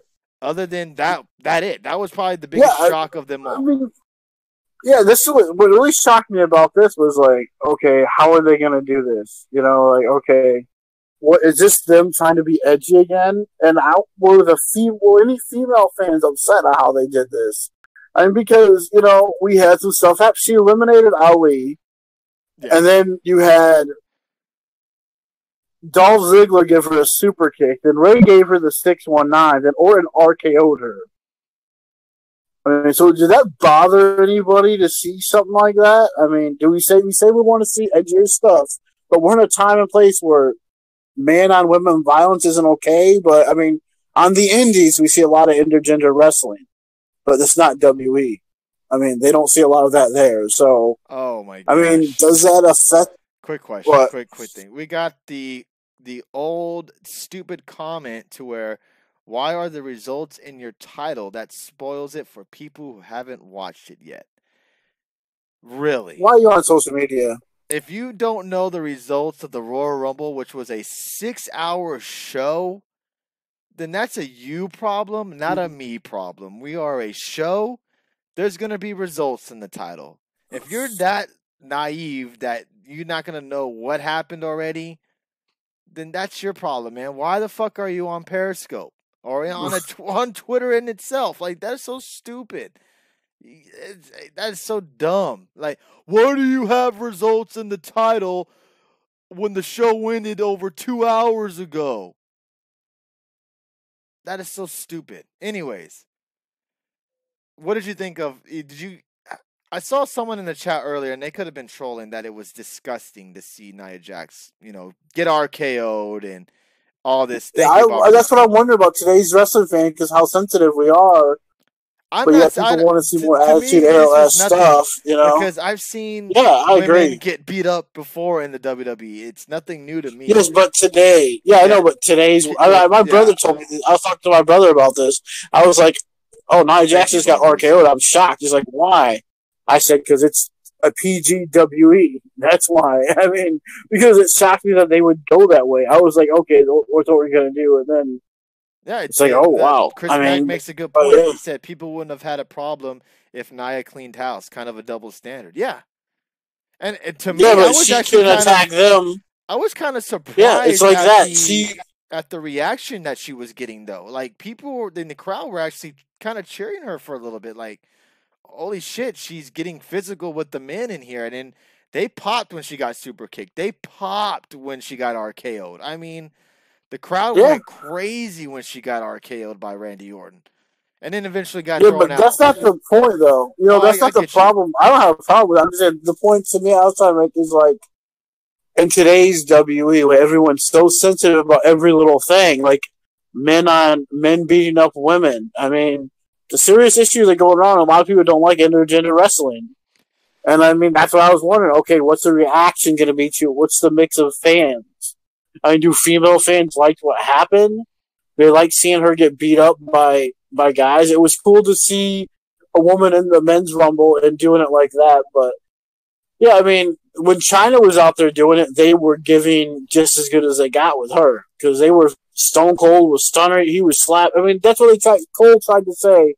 Well, she got involved in the match and she threw out Ali, so she's already got physical first. So that's why they're just doing what they have to do it back. Now, would this be the same thing if it wasn't Nia Jax? If this was a Becky Lynch? If this was a Sasha Banks? Would this be... No, this would not happen probably. But because Nia Jax is a bigger woman and she's a heel, she looks like she can take the beating, right? Is that what it basically is? Or her size kind of plays a factor too, to where it's more believable that she can go in there and handle herself, being that big and that, not calling her fat or nothing like that, but she's a bigger woman, bigger than a lot of the men that were in there, like Mustafa and some other guys, like Rey Mysterio possibly as well, weight-wise, I'm saying. So it kind of makes it a little bit more believable that a lady like her could go out there and throw out a couple of men. I can see that. But this is what happened if it's Alexa Bliss. Right, yeah. If Alexa Bliss went out there, people would be laughing their asses off. But to have it be number 30 was just kind of like, oh, really? Yeah, but weren't you intrigued by to say, okay, are they going to do anything? To me, that intrigued me. Okay, are they going to do anything to her? How are they going to get her out? Are they going to do any kind of moves to her at all? Or is she just going to trip up and slip out of the ring? Type of thing. So it was very intriguing to me that they actually did some physical altercations with Nia and some of the guys, which it was interesting. I'm not saying I liked the whole Rumble. I didn't, because Mr. Take a Nap Rollins on the outside. No, Michael Cole did mention China. I don't believe he did on commentary. I mean, every time a woman goes in a Rumble, they are tougher and bigger. Yes, yeah. So it doesn't. Yeah, I think he did mention China, though. He talked about China, I believe, saying being the only other woman to be in the men's Rumble like this, or something like that. Yep. One of the other ones. Many have come to pry me open. Many have come asking for the key, offering me promises that the doubt would lessen, flaunting their oaths as currency. I'm wondering what Bray Wyatt was meaning behind that tweet. Thank you, Bob Ruski, for putting that in the chat room. Maybe he's saying that Brian asked for his blessing. That's a possibility. What's funny is Miz was a reality TV star before a WWE star. It's coming full circle. Yeah, JT, that's very true. Nia in the men Rumble was crossed by her. So once that was done, the goalposts changed. I agree with you on that. So goalposts, like meaning that she got in there. Probably the guys didn't know what the hell to do. Should we go after her? Should we get physical? And then she goes after Mustafa, and it was on after that. No, because Orton was ready to hit her anyway. I mean, Karma was in the Rumble. That is very true. Karma was in the Rumble as well. I totally forgot about that. That is very true. The men's Rumble? Yeah. Wow, really? Yeah, Karma, yeah. Was Lashley supposed to go out as early as he did? Was that a botch? Yeah, but that was a different time. That was different. They weren't completely PG then either. Because they were still calling Mickey James fat and all that when Karma was. So they weren't completely, Laters, Red Sox PG. Fan. Thanks for popping in here, man. Yeah. I mean, that surprised me. I mean, and it was interesting because it was like, okay, this Rumble's going really bad. Because we're still at the point of the Rumble where it's, hey, and Andrade had a pretty good run in the Rumble too, so that was good. But I mean, the what the fuck moments to me were Aleister Black getting eliminated by Baron Corbin. Yeah, that was shocking. Drew McIntyre getting eliminated by Dolph Ziggler. What the fuck? Is the Ziggler and McIntyre feud continuing? Really bad. I just don't understand. We got Lashley getting eliminated in record time, and then attacking Rollins after he gets eliminated. No, Lashley forgot he was supposed to go right out. He stands around the apron. Oh, I'm supposed to go out now? Oh. then he falls. So, yeah. Tattooed people feuding with logic. Yeah. Becky loses just to win the Rumble, setting up a rematch at WrestleMania, says MJ. And then they set up... Yeah. then they set up two things, kind of, where I'm like, okay, they're going to have Ali eliminate Joe, but he doesn't eliminate Joe right away. He does, but he eliminates Nakamura first. So they kind of set up something there where he could get a U.S. title shot, I guess, or be facing Joe again. I thought Ziggler was leaving everybody. So, all these rumors. Everybody that was supposed to be leaving was on the Royal Rumble card tonight, everybody. So I don't know what's going on. Are they leaving? Are they staying? We don't know what's going on. Now, it's funny. I tweeted out that Mustafa Ali was going to throw in Samoa Joe. And I know a lot of people are like, oh, wow, you went on a limb on that. But, hey, you know, things happen. But, yeah, he was the one who threw out Samoa Joe. This whole event was way too unpredictable.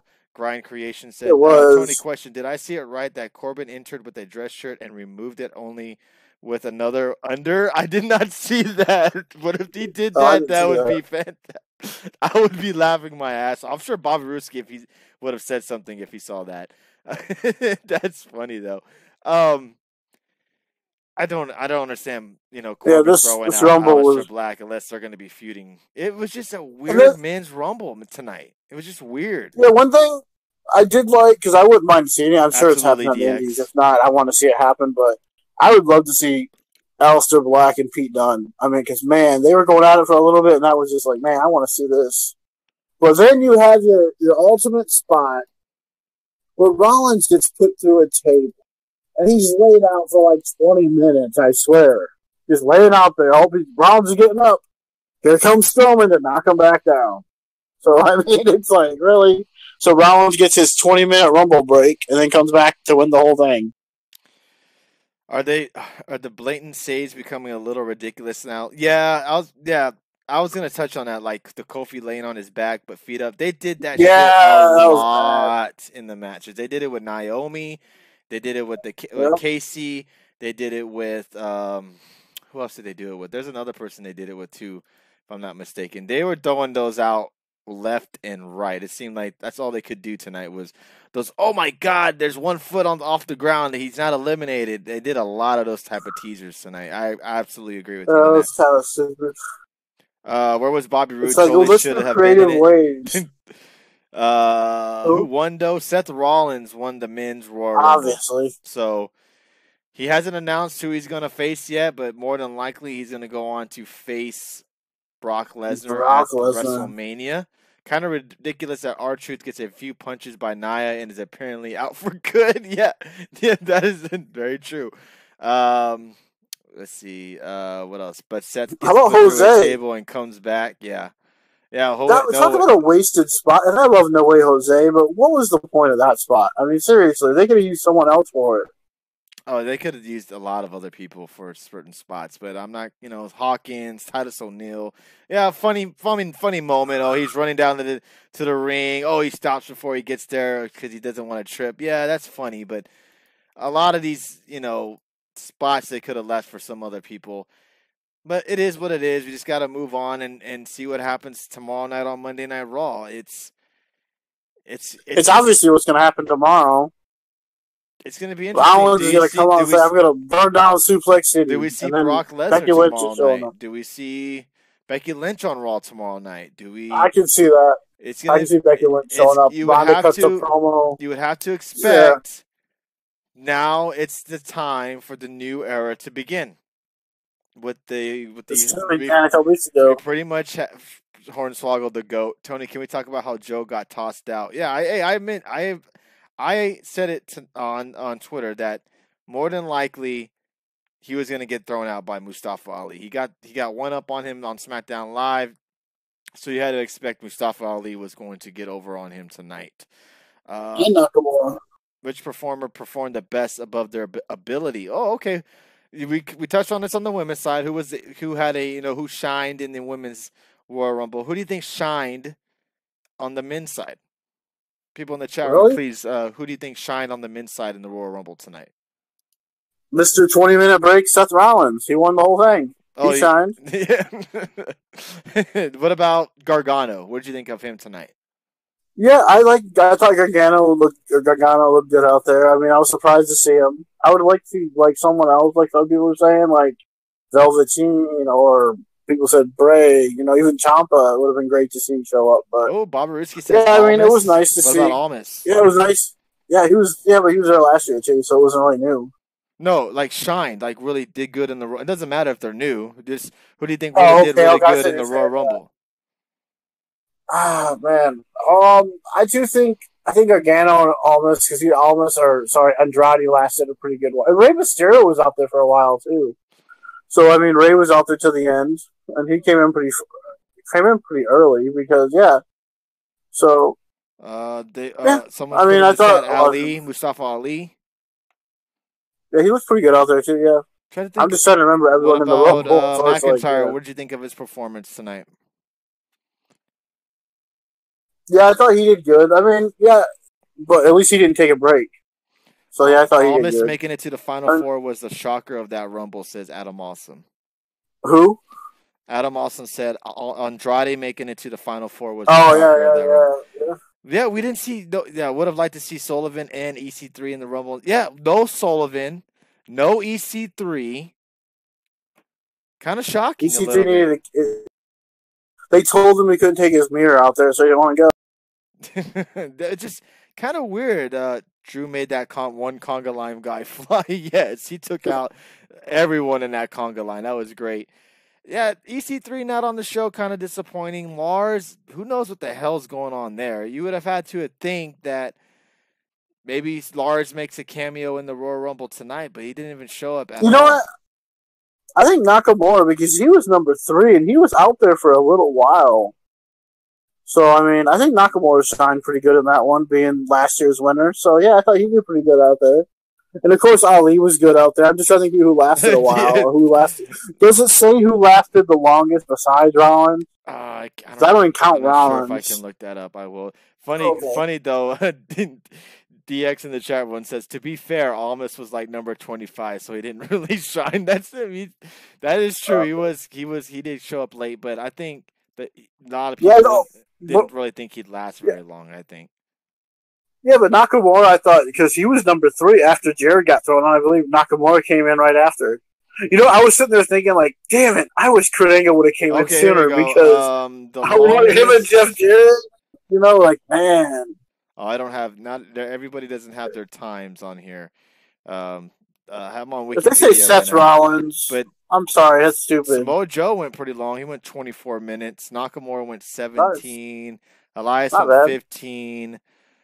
No way Jose was 2 seconds. Xavier Woods 3 seconds. That was stupid. Jinder 38 seconds. Bobby Lashley 12 seconds. The one who had the most eliminations was obviously Braun Strowman. He had 6.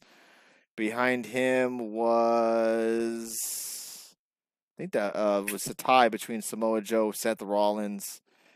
So it was just a weird, odd Royal Rumble, especially with McIntyre getting eliminated by Ziggler and then Corbin throwing out Aleister Black. I just didn't. Wasn't the Rollins spot a little weird that he's just not in the Rumble for like 20 minutes? He's just laying out there, not doing nothing, catching his breath, I guess. Yeah, that was just weird. Tony Lars' agent spoke. Yeah, I saw Lars' tweet earlier in the day. That's why I thought he was going to show up tonight. Drew is just badass and gets eliminated by Dolph. Love Dolph, but yeah, I didn't care for that NoFX at all. I guess Owens and Zayn are still injured. Yeah, Owens wasn't scheduled to be. What we've been reading online, he wasn't supposed to be in this Rumble. He's not going to be showing up till probably after WrestleMania. But yeah, that was just an overall weird men's Royal Rumble. A very long show tonight. Like I said, I'm surprised some of you guys on the East Coast were able to make it all the way to the show because it ended like 10 minutes before midnight. I think that was one of the longest pay-per-views WWE's ever had that's not named WrestleMania. It was just kind of weird. I don't think WrestleMania has went that long. I mean, that's what's crazy about it. I don't think it's went till midnight. Yeah, it went a long time tonight, and I think maybe we should look this up too. We should look, what has been the longest WWE pay-per-view? It may be because of them being on the West Coast had something to do with it. Maybe that's why they went a little bit longer than usual. But I think the women just went too long. They're supposed to go out. Maybe they weren't long. Okay, here we go. DX asked in the chat. They probably should have started. Which Rumble was better, the women or the men? Oh, Jeff Hardy was in the Royal Rumble match. Yeah, that's right. I forgot about that. He wasn't in it that long, and it didn't seem like it. The women's match went an hour and... Jeff Hardy did? No, the women's match went an hour and 12 minutes. Oh, the women's? Yeah. Truth and Loyalty says women's by far was the better Royal Rumbles match. What do you think? Do you agree with that? I think it was booked better because I didn't see no one taking a nap on the outside. Oh, that just bothers me. You're going to win a Rumble, but you're going to be sleeping for like a good percentage. You're taking a nap for a good percentage of the Rumble that you're supposed to be in. You're going to win it. I didn't see Shawn Michaels get knocked on the outside, put through a table for 20 minutes and come back in and win the Rumble. Did you? No. He was in the ring the whole time. Oh, okay, good. A lot of people are saying the women. I would say I agree because I don't like the fact. Better. Yeah, I think the women was better too because they actually did a decent job of kind of writing how Becky Lynch got in it, and then she won it, which we figured Charlotte was going to win anyway. Men's was better, yeah, but I thought it was surprises better in the women's. I would have to agree with you guys. It was an overall for a Royal Rumble show, very mediocre. Very mediocre. What was the better commentary?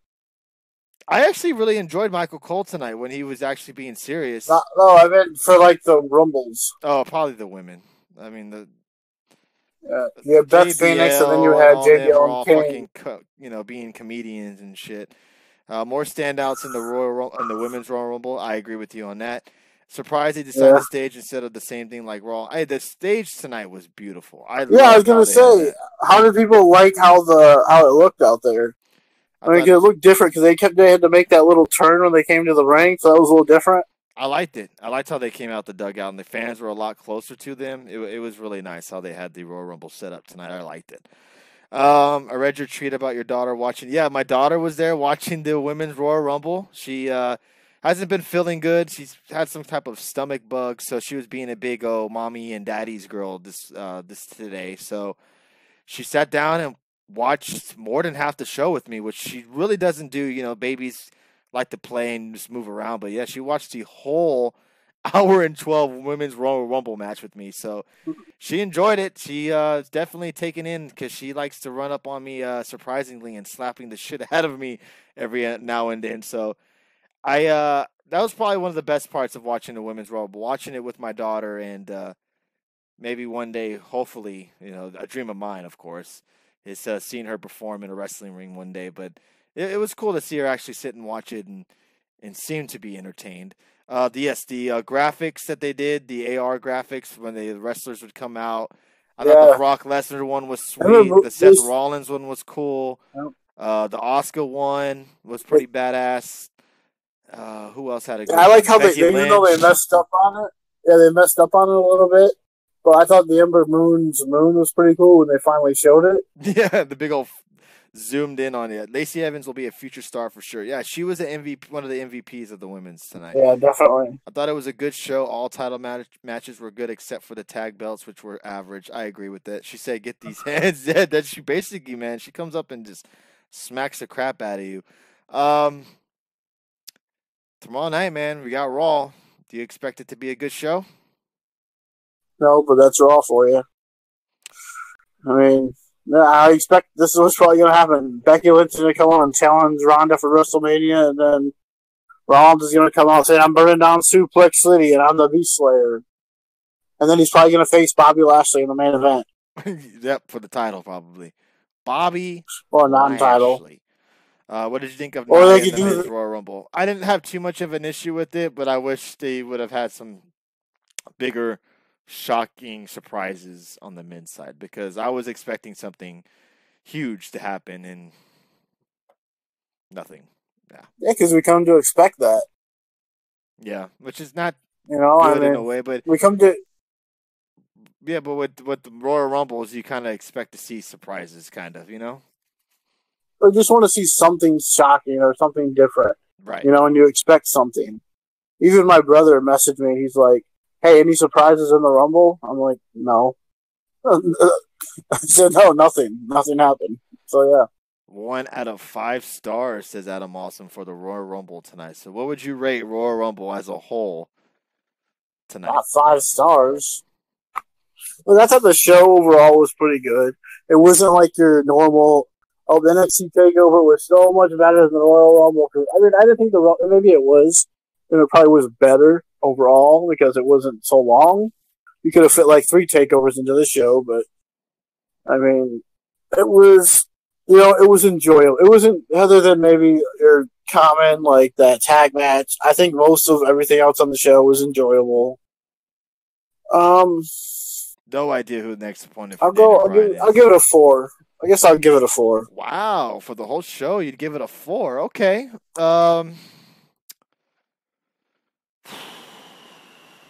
It was mediocre to me. I'm gonna give it a 3. 3? 3. It's a Royal Rumble. I expected more. Match of the night, though. I didn't expect more. People are gonna hate it, but I still say the match of the night for me.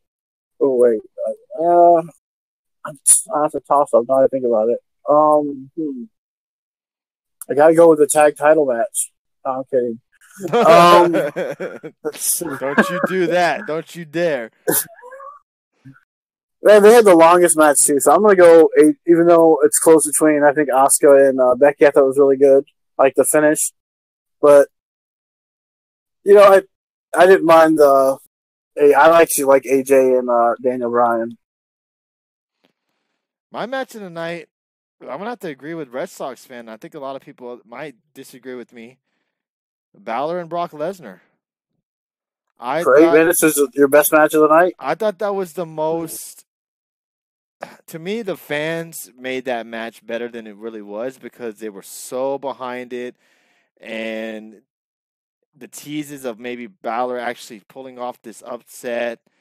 I just really enjoyed how they made the match. And they made Balor look strong. Now, I could have went without the whole him attacking Balor after the match and F5ing him and suplex. I didn't really get that. I don't know if that's going to be setting something up eventually. But I thought the match itself was pretty damn entertaining. I thought they did a pretty good job. It was entertaining. I mean, hell, they could have, for that short amount of time, they could have done that on Raw. Yeah, that's very, very, very true.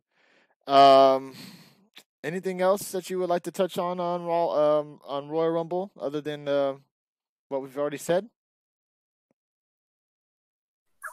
I think we covered everything on there.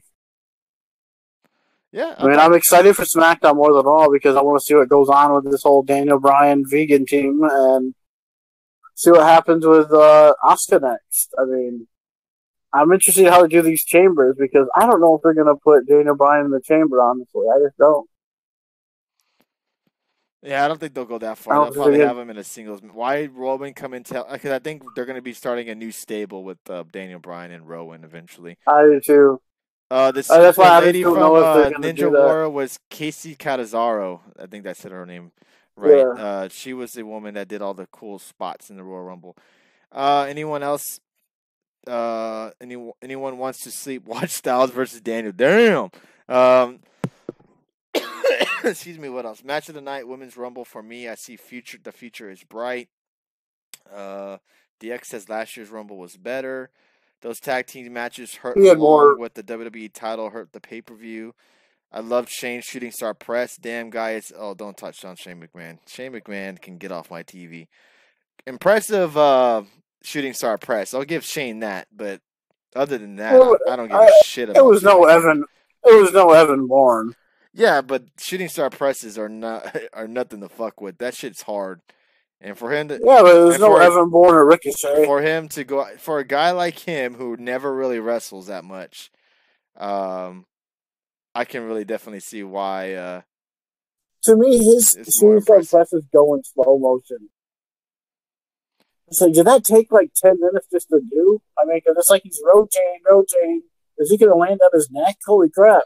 I mean, it's like, geez, I don't think he's going to make it. Yeah, it's Team Vegan Planet. Yeah, that's what it's.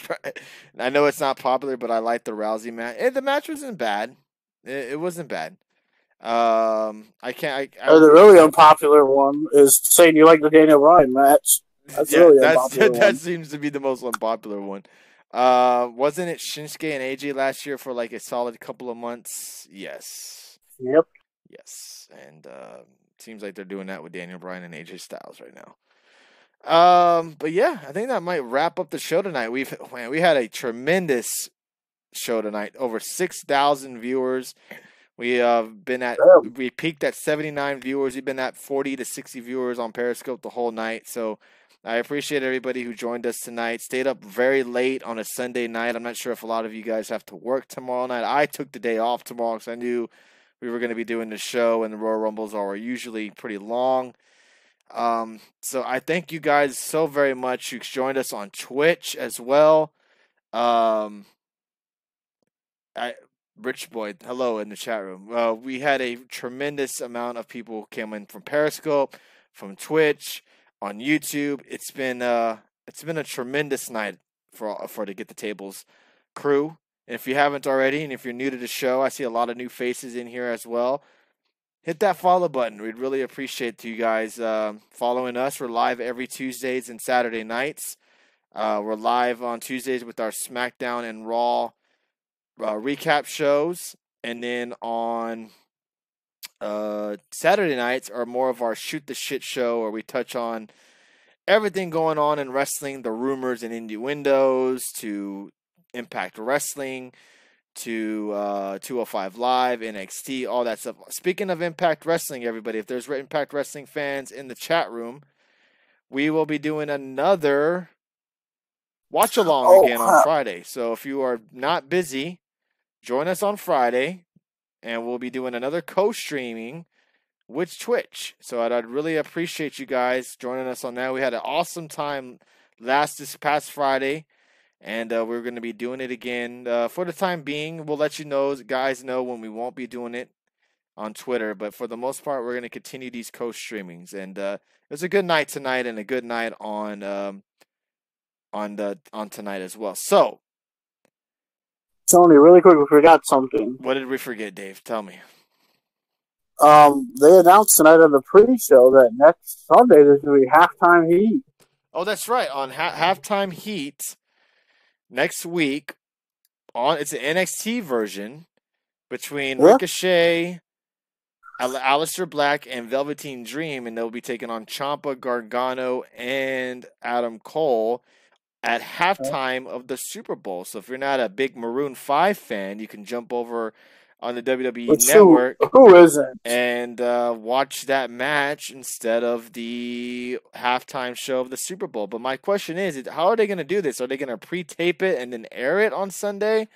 Or are they going to actually be live? That's the huge question. Because did they do it live last year or just pre-tape it for like 13 minutes or whatever it was? What are you talking about? I don't know. I mean, how long is the halftime show? About 30 minutes? Yeah, it's pretty long. So they're gonna have to figure out something. I'm interested to see how they do this.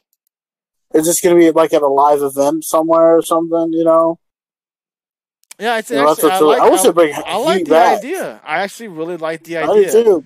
For fans like us who, and also Saturday. Saturday they're doing this tournament thing on Saturday. Yeah, that's we'll touch more of that on Tuesday to get you guys ready for that, but. The halftime thing it's a bold move because nobody could watch it, but it's also a very smart move because a lot of people, like you said, are not really into Maroon 5 or these 25 to 35-minute halftime shows, or when the halftime show is over, you got to wait for them to get the shit off the field. So jump over on. And you don't got to have the network to watch it. You don't have to though, because they said it's going to be on Facebook, on YouTube. WWE.com, so you can watch it anywhere. Oh, okay. I didn't hear them say that, so there you go. That's even better. Yeah. So you can watch it anywhere. So you can pop on your phone if everyone else is watching that stupid halftime show. You can halftime Heat. Now, they need to bring Heat back as like a weekly show, in my opinion, but that's just me. Yeah, it's going to be interesting to see how Raw and SmackDown Live starts off tomorrow. Now, my iPad died, everybody, so I can't give you guys the proper shout-outs like I do at the end of the show. So Bobarooski, Jody Mania, Adam Awesome Dave from New Jersey, Jeffrey Cross, DX, Peck and Rod, Who else? I can see Truth and Loyalty, Adam Awesome, WC Miller. Other guys, I'm sorry if I didn't say Kenobi. Thank you again for those super hearts. MG, Red, Awesome Chuda, Isaac. Who else is in here? Red Sox fan, Jody Mania, Mad Dog. I know I'm missing a lot of people, but again, I usually don't miss all these, but my iPad just died and I'm watching this on the computer and you can't see who the chat is in there, or who's in the chat. But thank you guys. If I missed you, say hello in the chat so I can give you all guys a nice little proper shout out. But we will be back tomorrow, and not tomorrow, but on Tuesday night, everybody. Back with the Get the Tables podcast. We'll be going over on Raw. We'll be going over SmackDown Live. A tremendous good weekend for us at the Get the Tables. Over 1,000, 2,000 views last night for NXT TakeOver, and over 6,000 views tonight for our Royal Rumble recap show. So thank you guys so much, man. I really do appreciate the support you guys give us. Like I said, we wouldn't be doing this show without you guys, and you guys show us a tremendous amount of support, and I do appreciate that. One more time, I know I've said this before, but we have shirts coming out next month. $15. You won't have to pay for shipping. You won't have to be paying for nothing. Even if it's overseas shipping, you won't be paying for nothing. I'll be paying for all that. It'll just cost you immediately $15 for this t-shirt, and it will be coming out next month. So just let us know if you're interested or not. It's our first ever shirt, so I'm pretty excited. The whole crew is excited. There will be more shirts to come, but we want to see how we do here first. We want to count our chickens before they hatch. So we'll see how we do here on those, and then we'll go from there. So I do appreciate everybody coming in here. Peck and Ron, Alice, I didn't forget you. I thank you for saying hello in the chat. I would have forgotten about you because I can't see the chat room. So, what a night. We've been live for almost 2 hours now. Dave, any last thoughts before we're back again live on for SmackDown Live? Oh, everybody who's interested, I will be doing another WWE card opening sometime this week. I bought some more cards, so I'll be doing another WWE card opening sometime this week. Dave, any thoughts? No, I think we covered it all. You know what? Let me go on my phone real quick to give everybody a shout out. I feel bad for not being able to give everybody a shout out because everybody who's in here deserves it. Let's go right now. Here we go. We got Peck and Raw, Dave from New Jersey, Adam Awesome, Will Miller, Alice, Jeffrey Cross, Kevin, Truth and Loyalty, Mr. Ed, Hand Down, Man Down, Jason McCoy, Kenobi, Rayo, Stoops, Alan Scott, and there's 20 more viewers I'm not able to see. So if I missed your name, please just say hello in the chat room so I can give you guys a proper shout out before we end tonight. We'll be back again on Tuesday night. It's going to be a fun show. I'm forming a team, Meat Planet. Who's in? Meat. Thank you for the hearts. Thank you for the super hearts. The super hearts tonight from Spees, Kenobi, and Anthony Ducks. I always appreciate those. The regular hearts do help us out a lot as well. I think we're almost at 7 million hearts on Periscope, so that'd be awesome to hit very, very soon. Jody Mania, how the hell did I miss you? Thank you for always joining us as well. Thank you for everybody who was on Twitch. JT, I saw Babaruski pop in there. Jakenheimer again, I know he's not in here, but thank you for the host. When he gave us that host, Dave, we had over 105 viewers on Twitch. So a very, very amazing night tonight. Wow. Yeah, so thank you, Jakenheimer, for hosting us on Twitch. Thank you. No War Raiders music tonight. Mic drop, unfortunately. We're going to have to end it tonight with some Seth Rollins. It was a huge night for him. Oh, you don't want to end it with a new tag champions music? Oh, God. I don't want to hear Shane McMahon's music ever again. I don't. Again, thank you guys so much for the support. Thank you for everybody staying up late. It's 1 o'clock in the morning my time, so that means it's 2 o'clock in the morning on the East Coast. Thank you so much, everyone. Have a great Monday. If you're starting your work week tomorrow, we hope you kick its ass.